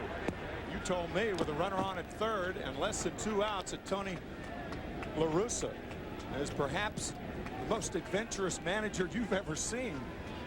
I was kidding, though. I didn't. Oh, you were? Oh. You wanted me to go on the air with that misinformation. It's true, but that's after Hernandez. Breaking ball in for a strike with Fernando Tatis, the runner at third, coming partway down the line. It didn't bother Rick White. It's 0-1. Under almost any circumstance, you don't squeeze with nobody out, particularly with the regular hitter. You give him a chance to drive it in. If he can't, then you think about it with the pitcher. He did drive it in with a base hit through the left side. Tatis will score to make it 6-2 St. Louis here in the fifth. Andy Bennis will bat. Here's Andy Bennis talking about the Cardinals not giving up, down 2-0 in this series. Cardinals in '96, the year before with Seattle, picked up by the Mariners for a stretch run, and he was 7-2 for Seattle at the end of 1995. Showing bunt, pulling back from ball one. In this situation, what a bunter tries to do is bunt it down the third baseline. You try to make the third baseman field the ball. It could backfire if they use the rotation play. That's where the first baseman, third baseman charge. The shortstop goes to third. Second baseman goes to first. That opens up the middle of the field. But Andy Bennis is not the type of hitter that has good bat control. So White hasn't done anything right. A double, a single, an RBI single. Hit by Carlos Hernandez, and he's behind in the count to Andy Bennis.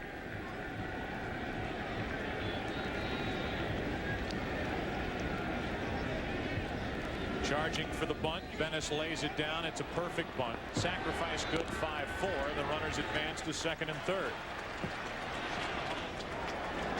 Bunted hard enough to make that third baseman field the ball. That's an excellent play right there. The Mets did have the rotation play on.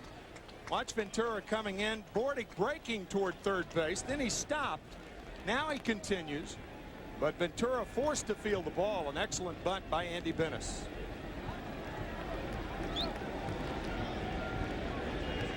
Ventura made the play with Alfonso covering at first, and now it's second and third, one out for Vina. And the Mets will bring the infield in, down by 4. Cardinals could have their biggest lead of the night with a hit here. Second and third, one away.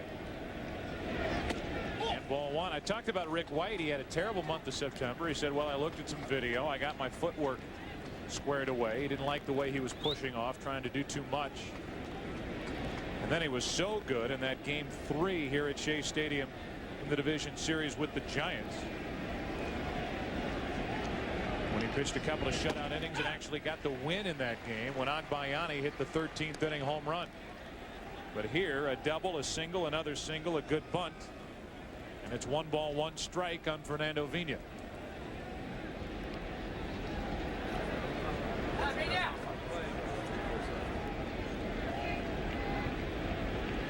Infield in. Vina is 2 out of 3.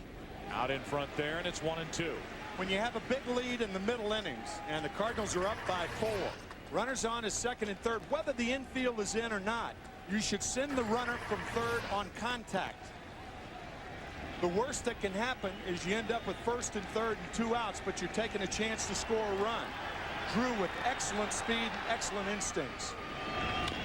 Up the middle, diving stop, Alfonso, throw to the plate, too late. There are the good instincts, and it's 7-2. And if he's not running on contact, there's no way he scores. Alfonso gets the out at first base. Second and third, 1 out. The Cardinals taking a chance, and watch Drew. Taking a chance, going. Alfonso a good play, but Drew beats the throw. Excellent base running by J.D. Drew. And a save there for the home plate umpire, Ed Rapuano, who kicked the bat out of the way prior to Drew sliding in safely with the 7th run of the night for St. Louis. Fielder's choice, an RBI, and now Renteria, who's been on base 3 times tonight after reaching base 3 times in game 2. First and third, 1 out, a pitch out. And the runners stay put. Ball one. That's a unique play in baseball when you're running on contact if you're on at third base. What you try to do is have your right foot hit the ground when the ball's in the hitting area. The right foot serves as a brake to go back to third if the ball's hit in the air, and it propels you forward if the ball's hit on the ground. And Drew was propelled forward on that ground ball. Ventura back easily. The Mets, who were 8-3 against the Cardinals this season, including the 2 wins in the NLCS, are trailing by 5 here in the 5th inning. Renteria waiting for a 1-0 pitch from Rick White. Powdered right past him, 1-1. Let's take one more look at J.D. Drew at third base. Watch how he lands on his right foot as the ball's in the hitting area. Propels him forward. The extra jump, momentum toward home. He beat the throw.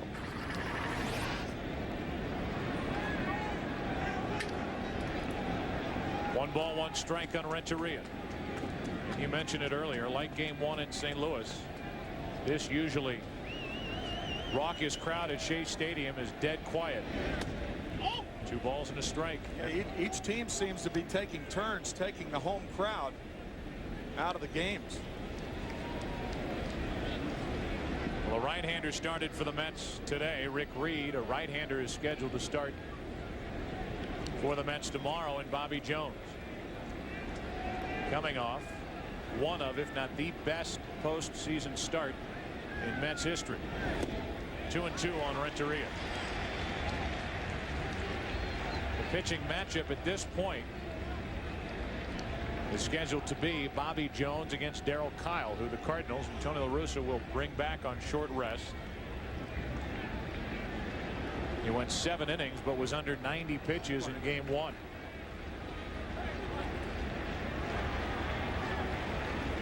Two balls, 2 strikes on Renteria. First and third, 1 out. And that's saved by Piazza, 3-2. So for game 4, which is tomorrow night right here on Fox, 7:30 Eastern, Darryl Kyle against Bobby Jones with that 1-hit shutout in game 4 against the Giants. That saved a plane trip back to San Francisco and propelled these Mets into the NLCS. The 2nd year in a row.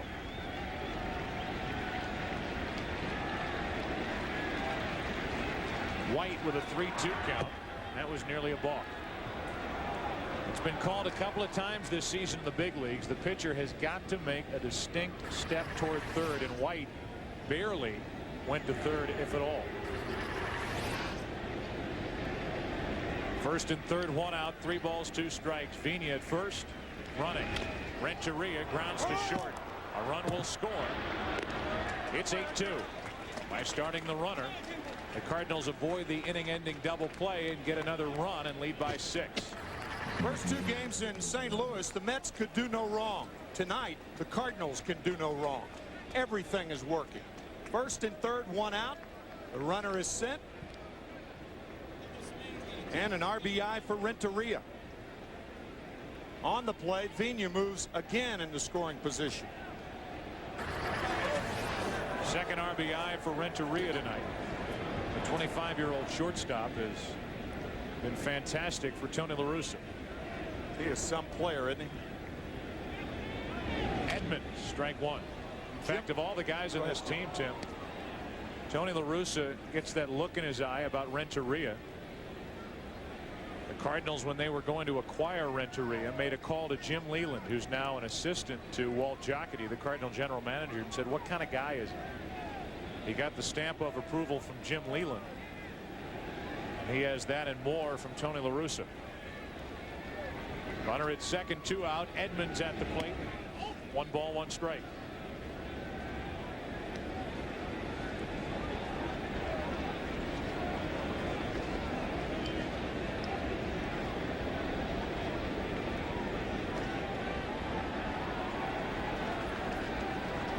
Tony La Russa telling us a story that when the Cardinals clinched the division series against Atlanta in the post-game celebration, Edgar Renteria took Tony La Russa aside and said, like I told Jim, I'll be there for you in October, as Edmonds is behind on the count, 1-2.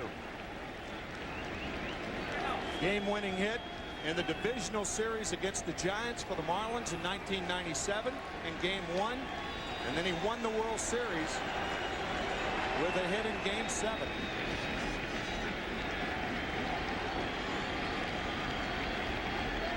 One and two on Edmonds. That should end the inning. Into that high sky. Tough to pick the ball out of that sky at this moment. Perez puts it away. Well, the Budweiser blimp and its eye in the sky camera are proud to provide you with these live shots 1,000 feet above New York. Tied for most in the majors. They have their work cut out for them here. Although by no means a shut you down type pitcher in Andy Bennis. He has had two key double plays turned behind him in this game as Perez leads it off with a line drive that just stayed in the air and was caught by Paquette. One away. Well, that ball stayed in the air a long time the opposite way off the bat of Perez. That's Cardinal strategy to try to get Timo Perez to hit the ball in the air. He only has one home run. That was an inside the park home run on September 24th in Philadelphia. But Timo Perez, not bad for a guy making $36,000, don't you? I mean, he is as valuable as anybody in this lineup right now. Yeah. Along certain lines. Here's the most valuable. Makes any sense. A strike over the outside corner. This guy, Edgardo Alfonso, is spectacular. 2 out of 2 tonight. 5 out of 8 in this series. And when the Mets need a big hit, they wish for Alfonso to be at the plate. That's what I was talking about last inning. Will Clark trying to help Fernando Vina locate that pop-up.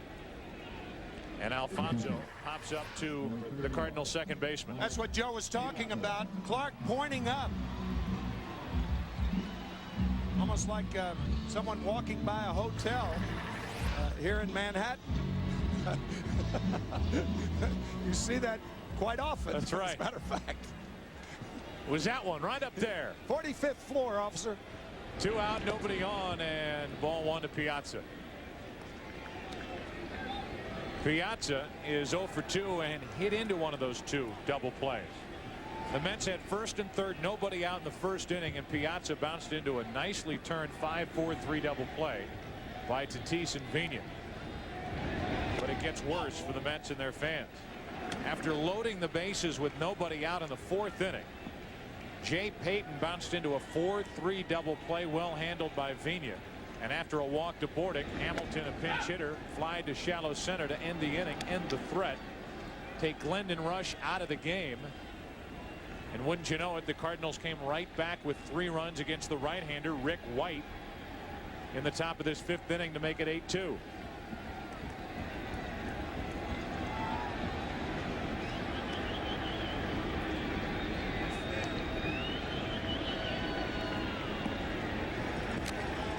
Two balls and a strike on Piazza.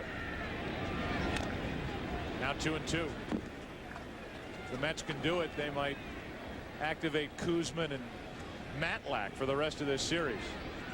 There she is, Lady Liberty. Jerry Kuzman, a great left-hander for the New York Mets. John Matlack, also a terrific left-hander in the early 70s. I think he ended his career in Texas. 2-2 to Piazza with 2 out is blown away for ball 3. Easier to hit in these situations because the pitch is more predictable. We'll see if Mike gets a fastball. Shatters his bat. Renteria, low but out, and the Mets go in order for the first time all night here as we move to the 6th inning, and the Cardinals are up 8-2. Will Clark will lead off. Former teammate of Bob Brenly's, who's down by the field, and Brenly was a cagey old veteran when Clark came aboard. And here's what Will has to say about his former teammate, now our teammate. Well, Will was a rookie at the time, and we thought maybe we could deflate his ego just a little bit by messing up his favorite cowboy boots, but he took it in the vein it was intended and really went a long way towards becoming a part of that team. So 2 guys that turned into announcers, Krukow and Brenly. Yeah. Should have been painters. Bob, at least you painted them giant colors, right? Orange. Oh, absolutely. 0-1 on Clark, and that's ripped foul. Dave McKay has to skip the rope. You named him Will the Thrill, is that right? Are my sources correct, Bob? Indeed, you are correct, Joe. He was, such a larger-than-life figure, even as a rookie, strutting around the clubhouse. And one day I just asked him, well, what are you so happy about, rookie? And he said, I'm just thrilled to be here. You've heard Will's voice, that drawl. And I said, well, we're thrilled to have you here. As a matter of fact, that's your new name. And he gets a base hit into right field. Perez over to stop it, get it back in, a leadoff hit. Talked about that look on Will's face. Bob, you saw this face a little bit, huh? Oh, way too much. I'll tell you, one of the more intense teammates or competitors I ever played against. I mean, he approaches every game, every at-bat, every inning as if it's the last game he's ever going to play. Tell you, Will Clark has made himself a lot of money, to break it down to the economics of the situation, because, and Bob, you'll attest to this, I think most people in baseball thought he was finished. I mean, he had some terrible years production-wise, power-wise, RBI-wise with the Baltimore Orioles. He wasn't getting any better. And then he comes to the Cardinals and he hits .345 with 12 homers, 42 RBIs in the last 2 months. Somebody's going to want him next year, aren't they? Oh, I agree 100%. I think the beginning of what most people perceived as the end of Will Clark's career came back in 1992, and I remember vividly taking extra batting practice at Mile High Stadium in Denver, where the ball obviously carries much like it does at Coors Field. He took 15 minutes of extra batting practice and did not hit a ball out of Mile High Stadium. That raised some eyebrows, to say the least, and a lot of people felt that Will had lost his power. He'd lost the sock in his swing, but obviously that is not the case. Another aspect of Will Clark is he's, as you talked about, he is in your face, and he's a guy who's always talking. And that act could wear thin on a team that's no good, like the Baltimore Orioles. And that was more or less a veteran team. Clark is running as Paquette grounds to second. And Clark advances on the 4-3 ground out by Paquette. So, Bob, would you agree that him walking into that Cardinal clubhouse on a young team, for the most part, that was struggling to find some sort of identity when McGuire was down and out and wasn't available the rest of the season, that rah-rah stuff and in-your-face stuff works over the short term, and I think gave this Cardinal team a lift to get him to this point. Well, some people call it cockiness, some people call it confidence. Whatever you call it, Will Clark definitely has it, and if it's something that a team needs to get them over the hump, that last piece to the puzzle, he's certainly a guy that can supply that kind of enthusiasm. Breaking ball down and away for ball one to Tatis. Mike Easler, the Cardinal hitting instructor, interviewed for the Pittsburgh Pirates job, said, if I get it, one of the first things I'm going to try to do is get Will Clark over there, because they need an influence like that. Clark's at second with one out. Tatis takes ball two, 2-0. Not only an influence, but 2,176 hits for his career, 284 home runs, and one of the very few major league players with a lifetime average career over 300. 303 lifetime after this season. 2 balls, no strikes on Tatis.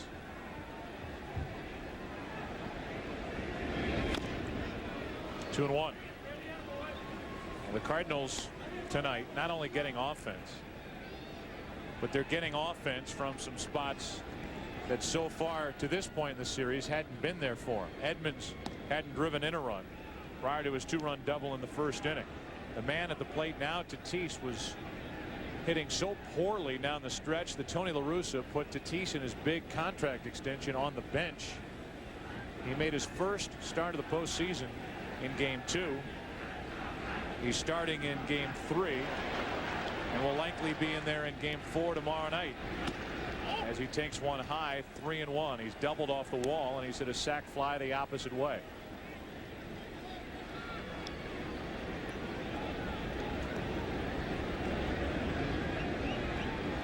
The Cardinals, who don't have McGuire in their lineup, obviously on a regular basis, need some more right-handed presence. Somebody to pound the ball, and Tatis could fill that role if he's selected. He takes a one-out walk. So it's 2 on with 1 out. J.D. Drew will bat, and we'll talk about what's coming your way tomorrow on America's favorite pregame show. He's hardworking, hard-hitting, and right on target. Our football information that gets you ready for a full day of action tomorrow, noon Eastern, 9 a.m. Pacific. Here's Drew, and there's strike one.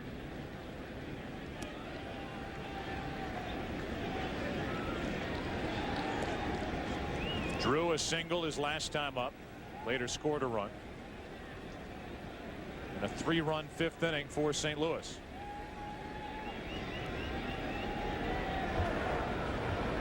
Okay. 2 on, 1 out.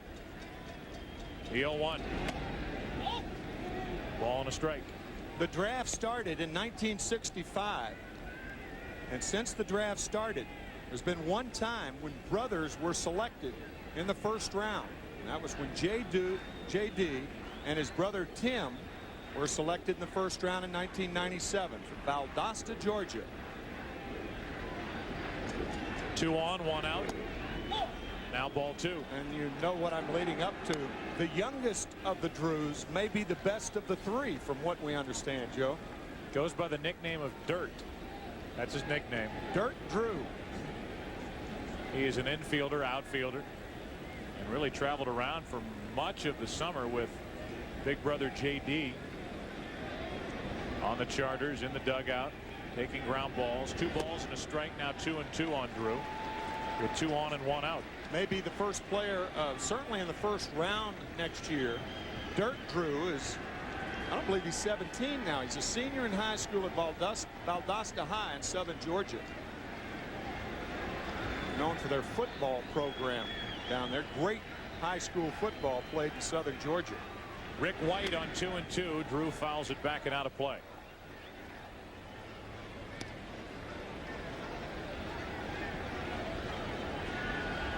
Everybody stayed, at least most have, here at the ballpark, hoping for what they've seen a lot of this season from these Mets, and that is late inning life.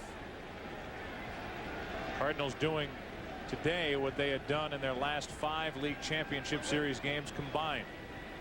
8 runs tonight for St. Louis on 12 hits. Drew rips a base hit into right field on a high delivery. Clark will come to the plate. Perez comes up firing. Great throw. Got him.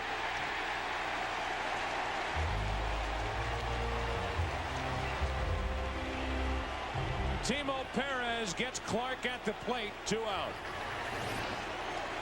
Along with all of his other talents, he can throw. You may have seen the 2 great defensive plays in game 2 by Perez. And this throw right on the money to nail Will Clark. What an impressive player Perez is. Piazza with the mask off and in that sliding area, even though Clark does have a clear path. But look at Piazza, that leg out there, and applies the tag. Piazza, one of many catchers that wears the mask on some tag plays at home. Now Carlos Hernandez takes a strike. 1st and 3rd, 2 out. 2 veterans coming together on that play who weren't all too excited about a collision. No.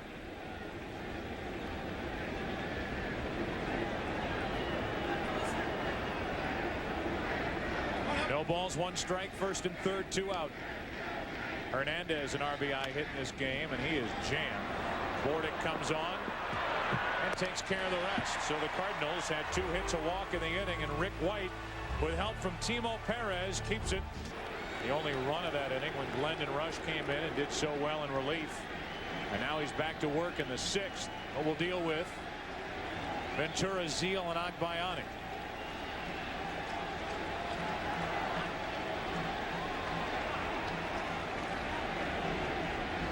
From the hitting chart to the live action, and ball 1 to Ventura, who walked and scored his last time up. Infield, outfield, pretty much straight away. A ball and a strike to Ventura, who's 0 for 1. Perhaps you folks may remember the graphic that was up last inning, where the Mets have come back 45 times this year. Ventura off the end of the bat, Drew in right. 1 out. And that is true. However, the Mets have not come back from a deficit of 6 or more runs but once. And the Shea faithful remember that game. It was on June 30th when they scored 8 runs in the bottom of the 8th inning, capped off by a 2-run homer by Mike Piazza off Terry Mulholland. And there it is right there. That was the first time they faced the Braves this year. And what a big win that was. 1 out, nobody on, and a strike on the outside corner to Zeal. It was at that point that you thought maybe the Mets might get over the hump, so to speak, with the Atlanta Braves. We did the game the next day here at Shea Stadium, and that was when Greg Maddux wasn't feeling well and was knocked around. But then the next night, Tommy Glavine shut down the Mets, and the Braves ended up a game better in the NL East. And again, looking down at the Mets in the standings at the end of the year. So instead of the Mets winning 3 out of 4 from the Braves, they split that series. And the Atlanta Braves held them at bay. But Atlanta against the Cardinals, 3 and out. Redbirds scoring 24 runs in that 3-game series, and looking more like the Cardinals that played the Braves tonight than they did in the first 2 games in St. Louis. 1 ball, 2 strikes. Zeal is gone. Strikeout number 2 for Andy Bennis. Tony La Russa, for the most part, predicted this type game for Andy Bennis. Yeah. Said he's not going to strike out a lot of guys. It's not going to be pretty. They're going to be runners on base. He's going to leave runners. He's going to need good defense behind him, which he's had. And he'll be happy to get through 6 or 7 innings tonight and leave with a lead. Coming up, the Yankees at Mariners tonight, game 4, 7:30 Eastern on NBC, and then their game 5 tomorrow at 4 Eastern. Bob Costas, Joe Morgan, Jim Gray. Yankees lead that series 2-1. And then the Cardinals and Mets, game 4 tomorrow night at 7:30 here on Fox. Agbayani flies to center. Here's Andy Bennis, tonight's starter for St. Louis, talking about the thrill he has had of playing with his younger brother Alan, also in a Cardinal uniform. Went to Arizona for 2 seasons. He had a player option, declined that option, and came back to St. Louis, and he is gone for the first out here in the 7th inning as Rick White gets him with strikes. Along the personal lines, Alan Bennis, the younger brother of Andy, his wife is expecting, and they think the baby is going to be born on November 4th. What's odd about that? Well, nothing other than the fact that Andy and their sister both have children born on November 4th. Talk about all in the family. Pressure is on Alan's wife, That's Mary right. Beth. 3 cousins born on the same day. Here's Vina. Fernando 2 out of 4, facing Rick White. As we said last inning, White's job is to give innings, not tear up that Mets bullpen, with St. Louis out on top 8-2. Vina with 1 out, nobody on. 4 hits in this LCS. Originally property of these Mets. Went to Seattle, Rule 5 draft, and then offered back. He's traded to the Brewers. He checks on Bordick in a hole. Good play, 2 out.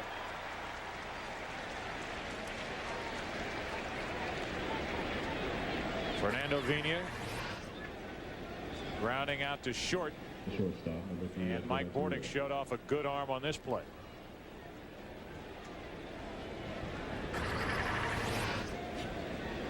So 2 out, and Edgar Renteria, Vina's double play partner, stands in.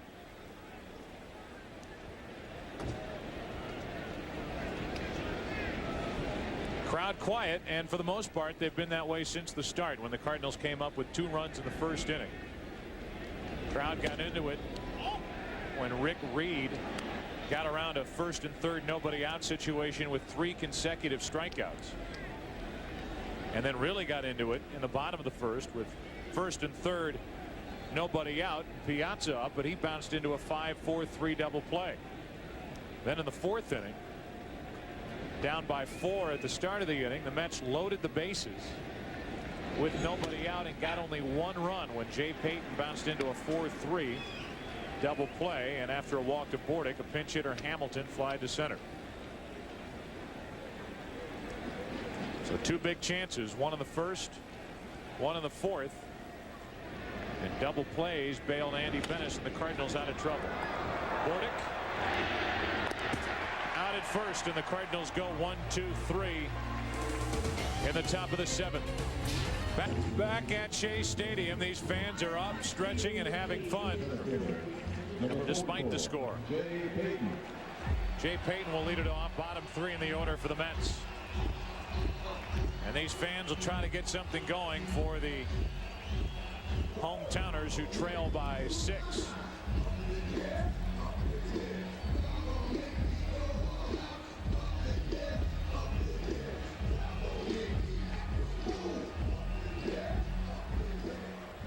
Andy Bennis giving St. Louis exactly what it needed. Not only an 8-2 lead in the 7th inning, down 2 games to none, playing here in game 3, but innings, pitches, and rest for that short bullpen that Bob Brenly talked about before the start of the game as Dennis Cook gets loose. The pitcher's spot, Rick White's spot, due up 3rd in this 7th inning.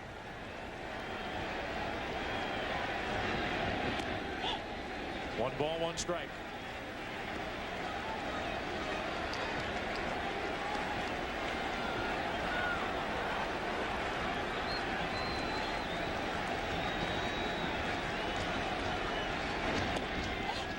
Two and 1.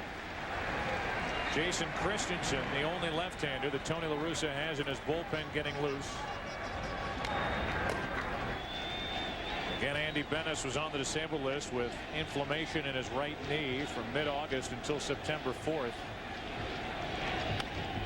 As Payton fouls it back here, and Bennis has made only 3 starts since August 14th. He was on the mound when St. Louis got that 6-2 win, the final day of the regular season in St. Louis over Cincinnati, while the Atlanta Braves were blowing a 9th inning lead with John Rocker on the mound. A key error by Chipper Jones.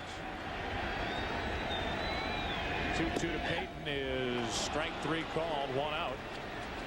And with that turn of events on October the 1st, the Cardinals got home field advantage for the first round against Atlanta. And I really think that was a big day, not only for the Cardinals, but for the Braves to blow that 9th inning lead and have to start the series in St. Louis. I don't think there is any question about it. People talk about home field advantage. It certainly helped, or appeared to have helped, the Cardinals in those first 2 games in St. Louis. 92nd pitch of the night is fouled away by Bordick. Joe, that was a day also in his last at bat of the year. Todd Helton hit a 3-run home run, his 42nd of the year. What a year that young man has. One of the sweetest swings in the game now. Led the National League in batting average, RBIs, 8 behind Barry Bonds. I think that's 7 behind Barry Bonds for the home run leadership. So he missed the Triple Crown by 7 home runs.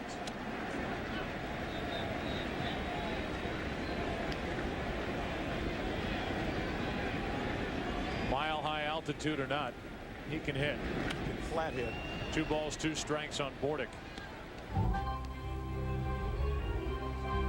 1 out, nobody on. Lenny Harris, you had a shot of him on deck. One of the game's best pinch hitters ever. Todd Helton could flat hit, and the guy who replaced him at quarterback could flat throw. I'll say. Former quarterback in Tennessee. Bordick still 2-2. Guy by the name of Peyton Manning. Think he's the best quarterback in football now? He's one of. Kurt Warner still has to rank at or near the top. But Peyton is right there. Bordick with a 2-ball, 2-strike count. Strikes out over the inside corner, and the crowd groans with that called 3rd strike. Bennis catching a break over the inside corner. Tonight on Fox, hit the streets and clean up crime with an all-new Cops. Then you can help bring suspects to justice. Harris digs in at home plate.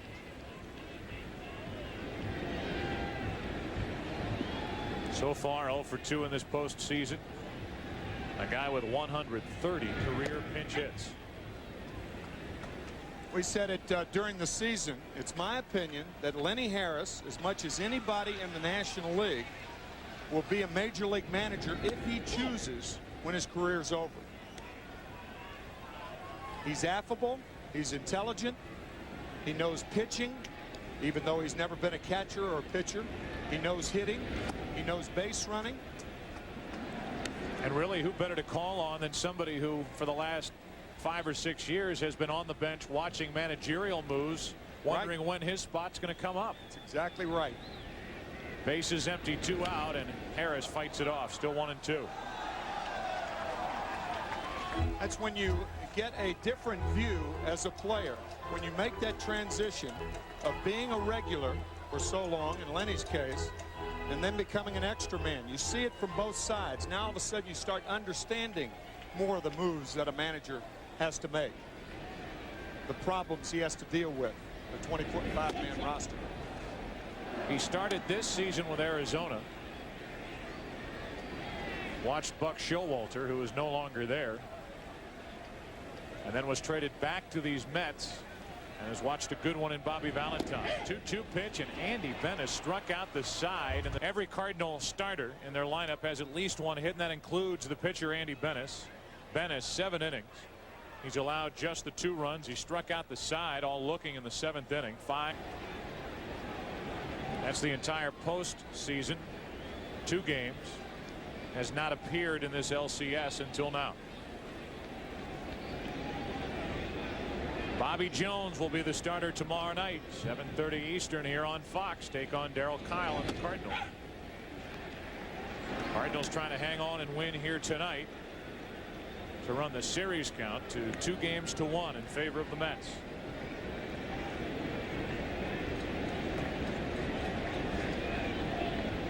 The 0-1. Now it's 0-2. Cook was in the bullpen warming up and getting ready to come in when the Mets got that run in the 9th inning, driven in by Jay Payton in game 2. So Cook took a seat. Benitez got loose, and Benitez walked 1, struck out 1, and pitched a scoreless 9th for the save. Edmonds could not hold up. He's gone, and that's out number 1 here in the top of the 8th.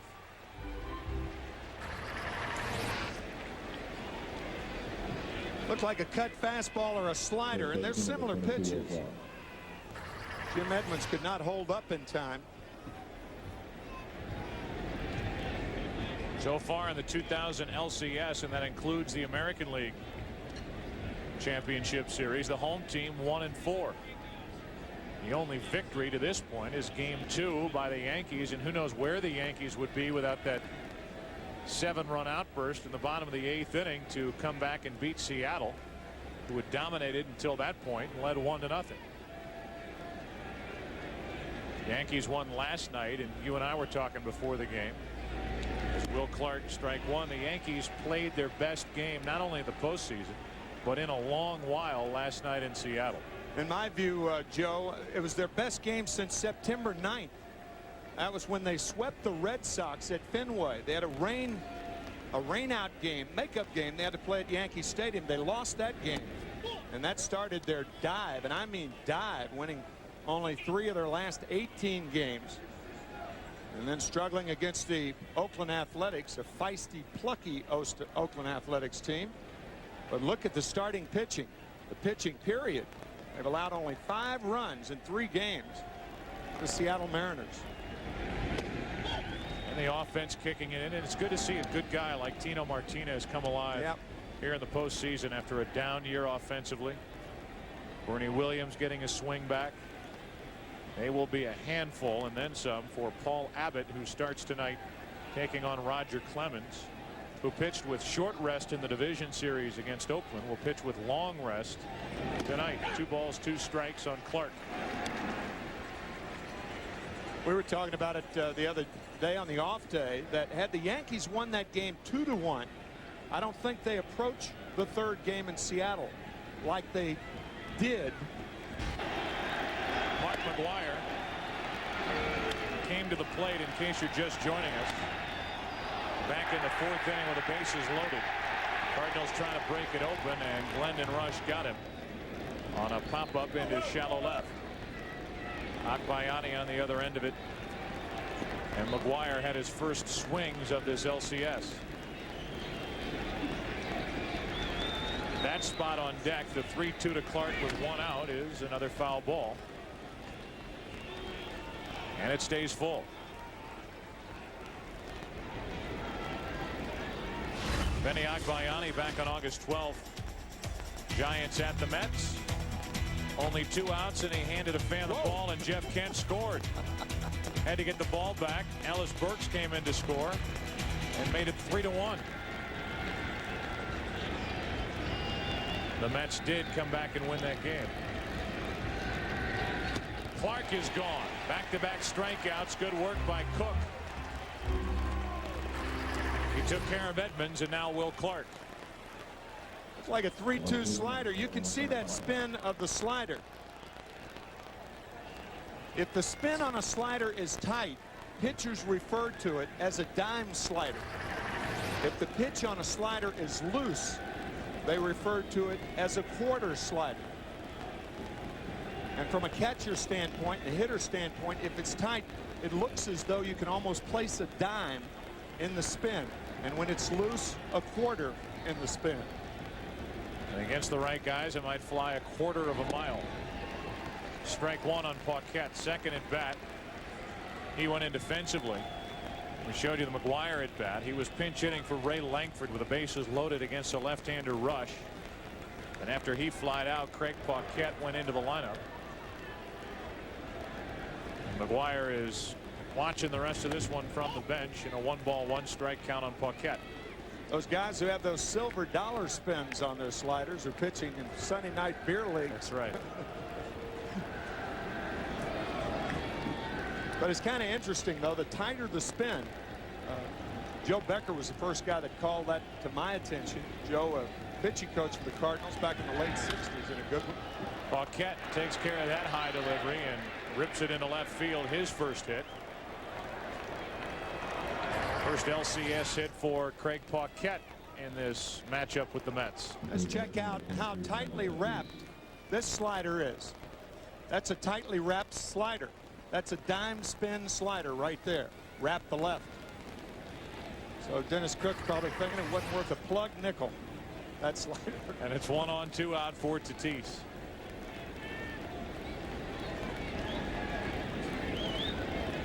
This is a major development for the Cardinals to get Tatis swinging the bat better.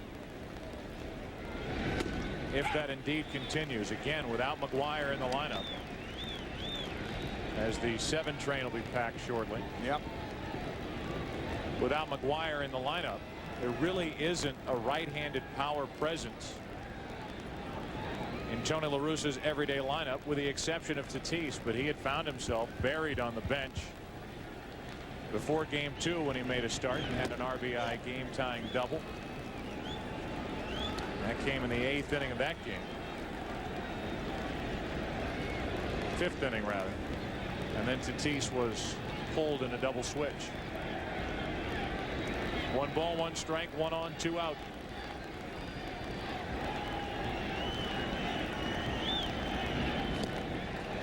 Pulled the string, and it's 1 and 2.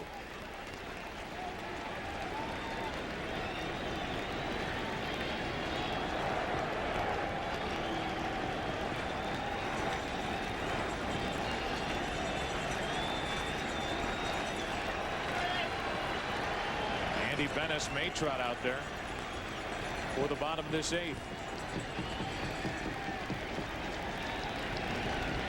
1 on 2 out 1-2 pitch. Do it again.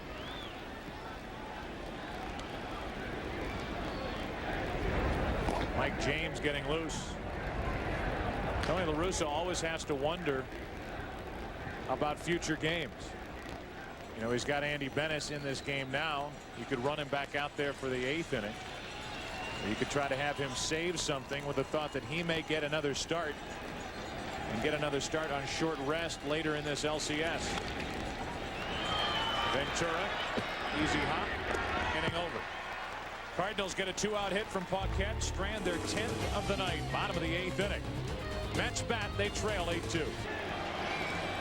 Tony La Russa telling us before the game that Rick Ankiel will not start another game in the NLCS. Perez pops it down the right field line.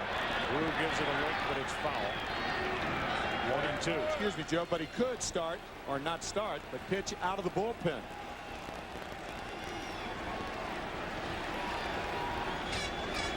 Mets 10, but however, they're behind by 6 runs. And once again, they only came back once, down by 6 runs or more this year. Perez takes ball 2, 2-2.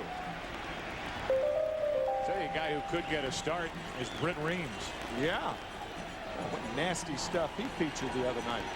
27-year-old rookie who came on to pick up Ankiel in that long top of the first in game 2. Turk Wendell getting loose. Perez, Alfonso, and Piazza. Hard hit, but right at Clark. It's been that sort of night for the New York Mets. They had chances early. In fact, they had 5 hits through the first 4 innings and were handed 3 walks by Andy Bennis. But those double plays again, one off the bat of Piazza, one off the bat of Payton, and the Mets stranded 4 runners on, along with hitting into the 2 double plays in the first 4 innings. There's Britt Reams. Pat Henkin to Reams right, our left. As Alfonso flies one to deep center field, Edmonds back. 2 away. Henkin now will likely start game 5. And if the Cardinals hang on and win here tonight, they will assure the baseball world of the 5-game LCS. Don't forget, coming up tonight, game 4, the Yankees at the Mariners. Roger Clemens against Paul Abbott at 7:30 Eastern on NBC. Game 5 tomorrow at 4 Eastern. The Yankees right now leading that series 2-1. And the Cardinals and Mets tomorrow night, game 4. Earl Kyle against Bobby Jones on Fox at 7:30 Eastern. Piazza, strike 1. So far tonight, Andy Bennis has put the monster back in the cage. Not only is Piazza 0 for 3, but he's left 3 runners on. And the big bats have gone silent in game 3 for New York. 1 ball, 1 strike.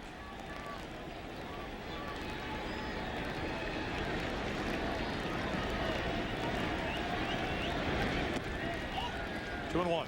You could see Andy Bennis staring into Carlos Hernandez, the catcher. I wonder if the polish is worn off the fingernails. Could be. Yeah. Who knows what brand he's using. Might be liquid paper. Up the middle. And a 2-out single. Piazza's first hit. But that's small consolation at this point, considering the opportunities Piazza had earlier.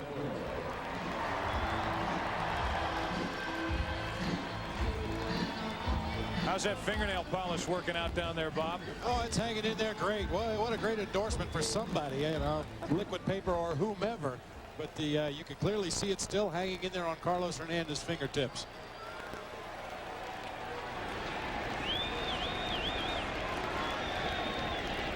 One on, 2 out, Ventura.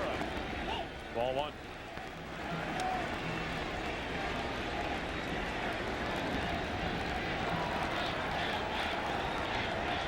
A leg up on 1 step for Dave Duncan. Imagine Bennis won't go much farther than this. And he's through 8 innings. Ventura grounds to Clark. A dominating performance tonight by Andy Bennis as Turk Wendell is on the mound for New York. Drew takes a ball outside.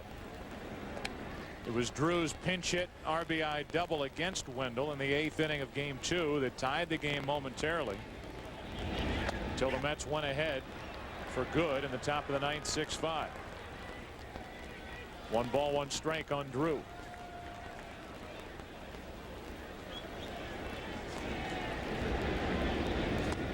Good pitch, strike 2.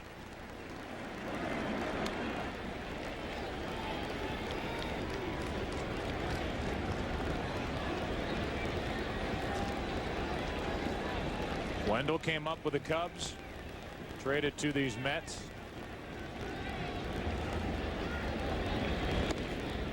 And And misses 2-2.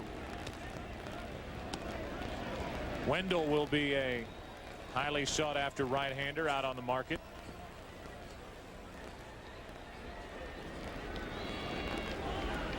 Does good work and a lot of work out of a bullpen. Still 2-2 on Drew. Wendell's contract up after this season. Looks like Turk Wendell's necklace, and he wears it every game. We can't see it tonight. Usually it's flopping around there. Good pitch to get Drew. Speaking of the necklace, here's Turk Wendell, an outdoorsman and an amateur dentist. And father of cute Dakota. Brace yourself. Hernandez pops it up over near the Cardinal dugout. They hold their breath around here as Ventura and Piazza go near the top step. 2 out. Nicely played by Robin Ventura. And an easier play for Ventura too, because he could scoot along that top step. Piazza going head on. The right guy made the right play. Coming up after the game, Cops and America's Most Wanted, except out on the West Coast. Don't forget, Game 4 of this National League Championship Series will come your way tomorrow night, 7:30 Eastern, as Rick Wilkins will bat for Andy Bennis, who gave the Cardinals to this point their biggest start of the season.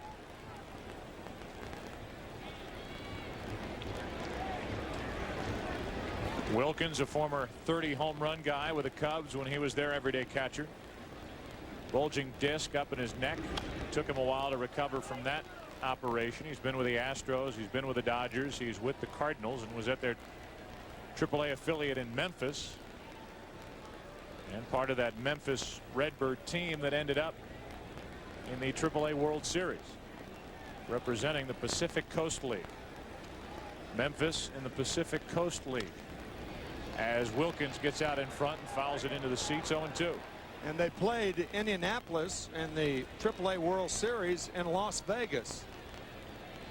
Go figure. In front of a crowd of about 9. Musial jersey. And the date on the hat commemorating the day that Stan hung him up. Last hit off Jim Maloney, a low fastball between first and second in the 6th inning on that day. 0-2 to Wilkins. Flare into left. Long run for Bordick. Can he get there? Great play. Inning over. Bordick the only chance. Agbayani didn't get a good break on it. Mike Bordick a long way for the 3rd out of the top of the 9th. Mets last chance. They trail St. Louis. Got 5, walked 3. Stepped up when the Cardinals needed him to and gave St. Louis everything he could, going 8. And now Mike James is out of the bullpen to try to finish this one on the mound for St. Louis. The St. Louis Cardinals and the Minnesota Twins. It was the last time the Cardinals played in the World Series back in 1987. And it was the first time in World Series history where the home team won every game. The Minnesota Twins won the first 2 in Minneapolis. The Cardinals won the next 3 in St. Louis, and Minnesota won games 6 and 7 in Minneapolis.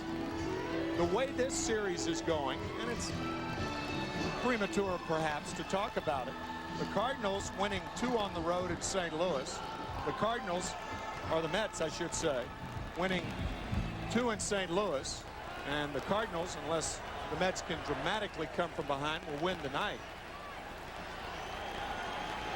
Zeal leads off against James, who was the one who plunked Bordick on the right thumb after giving up a home run to Zeal and Peyton in the 9th inning of Game 1.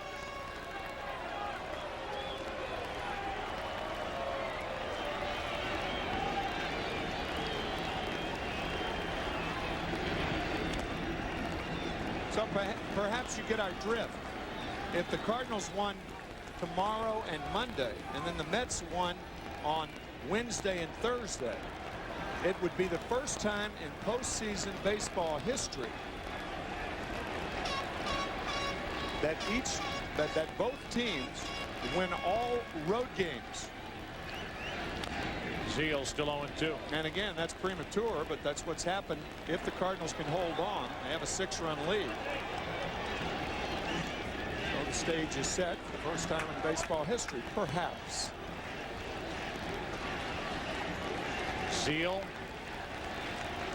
1 out of 3. Pair of strikeouts. Hard hit left side. Renteria in the hole. What a try, but an infield hit. Zeal on with his second knock of the night.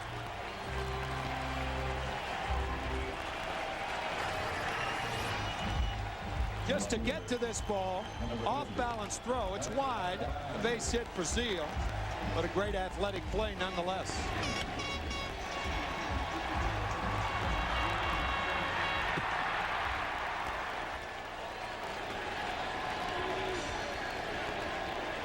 Renteria, who made 27 errors during the regular season. An alarming figure for somebody with that talent. Shows you his range and his arm. Now Agbayani takes ball 1. Well, sometimes from an athletic standpoint, if you're a shortstop, you're the victim of your range. Your athleticism is responsible for you not only getting to a lot of balls that most guys wouldn't get to, but getting to a lot of balls and perhaps overthrowing or underthrowing first. A ball like that ball could have skidded past Will Clark, and it would have been an error, maybe. But how many shortstops get to a ball like that? Agbayani trying to excite these Mets fans even more. Leadoff man is on. Nobody out. 8-2 St. Louis in the 9th, and the 1-0 pitch. 2-0.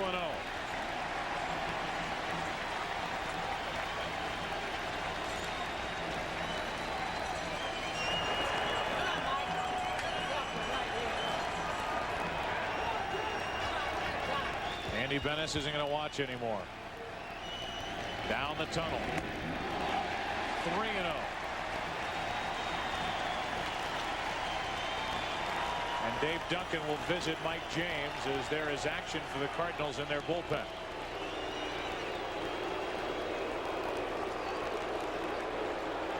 When you're ahead by 6 runs, obviously, if the team's going to come from behind with only 3 outs to do it, like the Mets would have to do, the worst thing you could do as a pitcher is to be wild. Ball 1, ball 2, ball 3, with every pitch, the crowd all of a sudden makes it really a bigger situation than it really is. Base hit is a lot different from ball 1, 2, 3, and ultimately 4.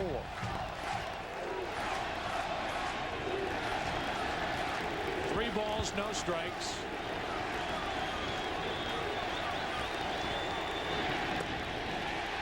A walk to put the first 2 on for the Mets here in the 9th inning. James, after a perfect 8th inning in the 9th, did this. Seal a home run to make it 4-0. And then after Agbayani singled, that blast by Jay Payton. James was finished then, and he's finished now. Joe, I think Tony La Russa and Dave Duncan, they realized what we were just talking about, and that's why the quick hook. Payton is 0 for 2 with a walk as Veers takes over his numbers in this postseason. He appeared in game 2, faced 1 batter, and gave up an RBI single to Zeal. On the corner, it's 1-1.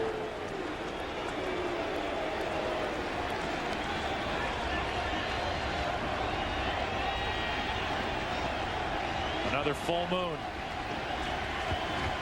off in the distance as these Mets try to make something happen in the 9th. Strike 2. That moon would have meant something last night on Friday the 13th, but not tonight, Saturday the 14th. You know, we talked about Edgar Renteria, Jim Leland, who was Tony La Russa's very good friend, signing off on Renteria. Leland was also behind the Cardinals, and again, he's on the Cardinal payroll now. Also very much in favor of the Cardinals acquiring Dave Veers, who came in the same trade from the Rockies with Darryl Kyle, believing that Veers, even though he doesn't have overpowering stuff, will continue progress and be a good major league closer. He got him over the outside corner, a wide strike, and Payton goes back to the dugout shaking his head. And I don't blame him. Yeah, that pitch was outside right there. Ed Rapuano wrapping up Jay Payton. Last time Payton struck out, he thought the ball was low. This time he thought it was outside. You can see Hernandez yanking it back across the plate. Good job by Hernandez. Jay Payton down for the first out in this inning. Matt Franco will come off the bench and hit for Bordick, who was 0 for 2 with a walk. 2 on, 1 out. And another wide strike the other way. Veer's very good against left-handed hitters because of the forkball.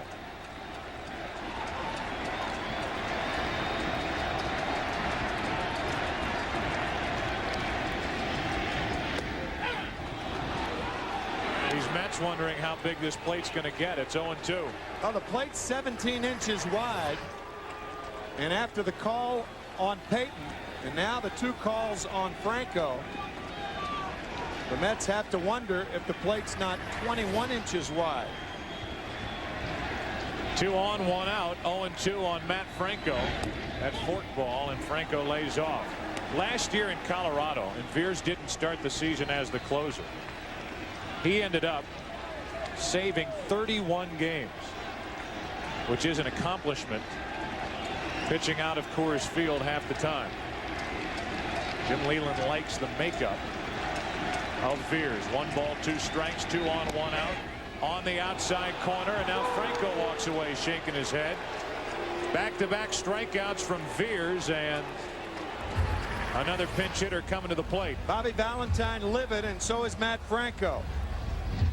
If you're a pitcher in a situation like this, and an umpire shows he's going to give you that pitch is 4 inches off the plate. That ball wasn't even close. But if you're a pitcher and if you're a catcher, then you keep firing down those lanes off the plate. Valentine livid, and you can't really blame him.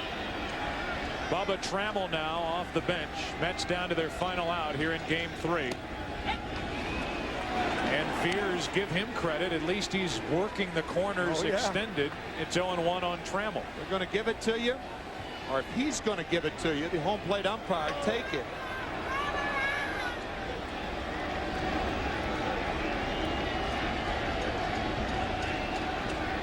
On the count, Hernandez sets up outside. Trammell went, and it's 0-2, and Veers is in a spot to strike out the side, entering with 2 on and nobody out in the 9th. Bubba clearly going too far on that breaking ball.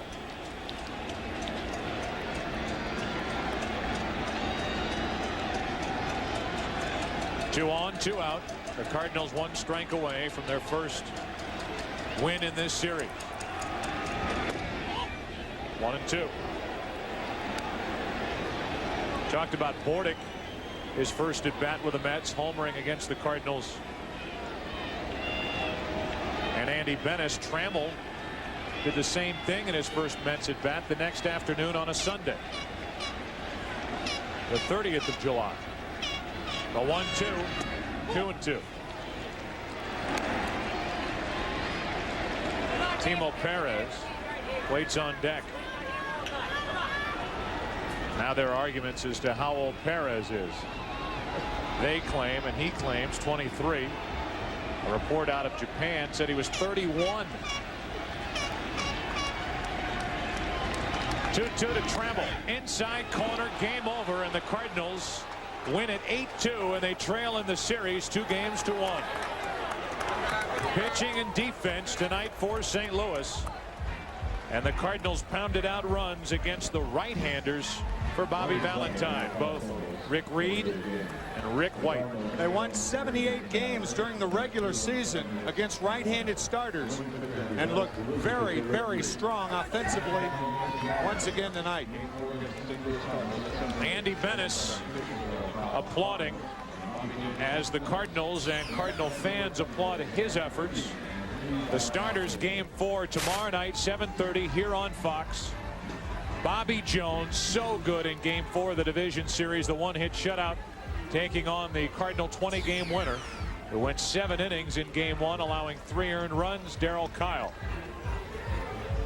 So a final of 8-2, and the combination of Bennis, James, and Veers shutting down the Mets offense, which had started to roll. Let's go down to Steve Lyons. Steve?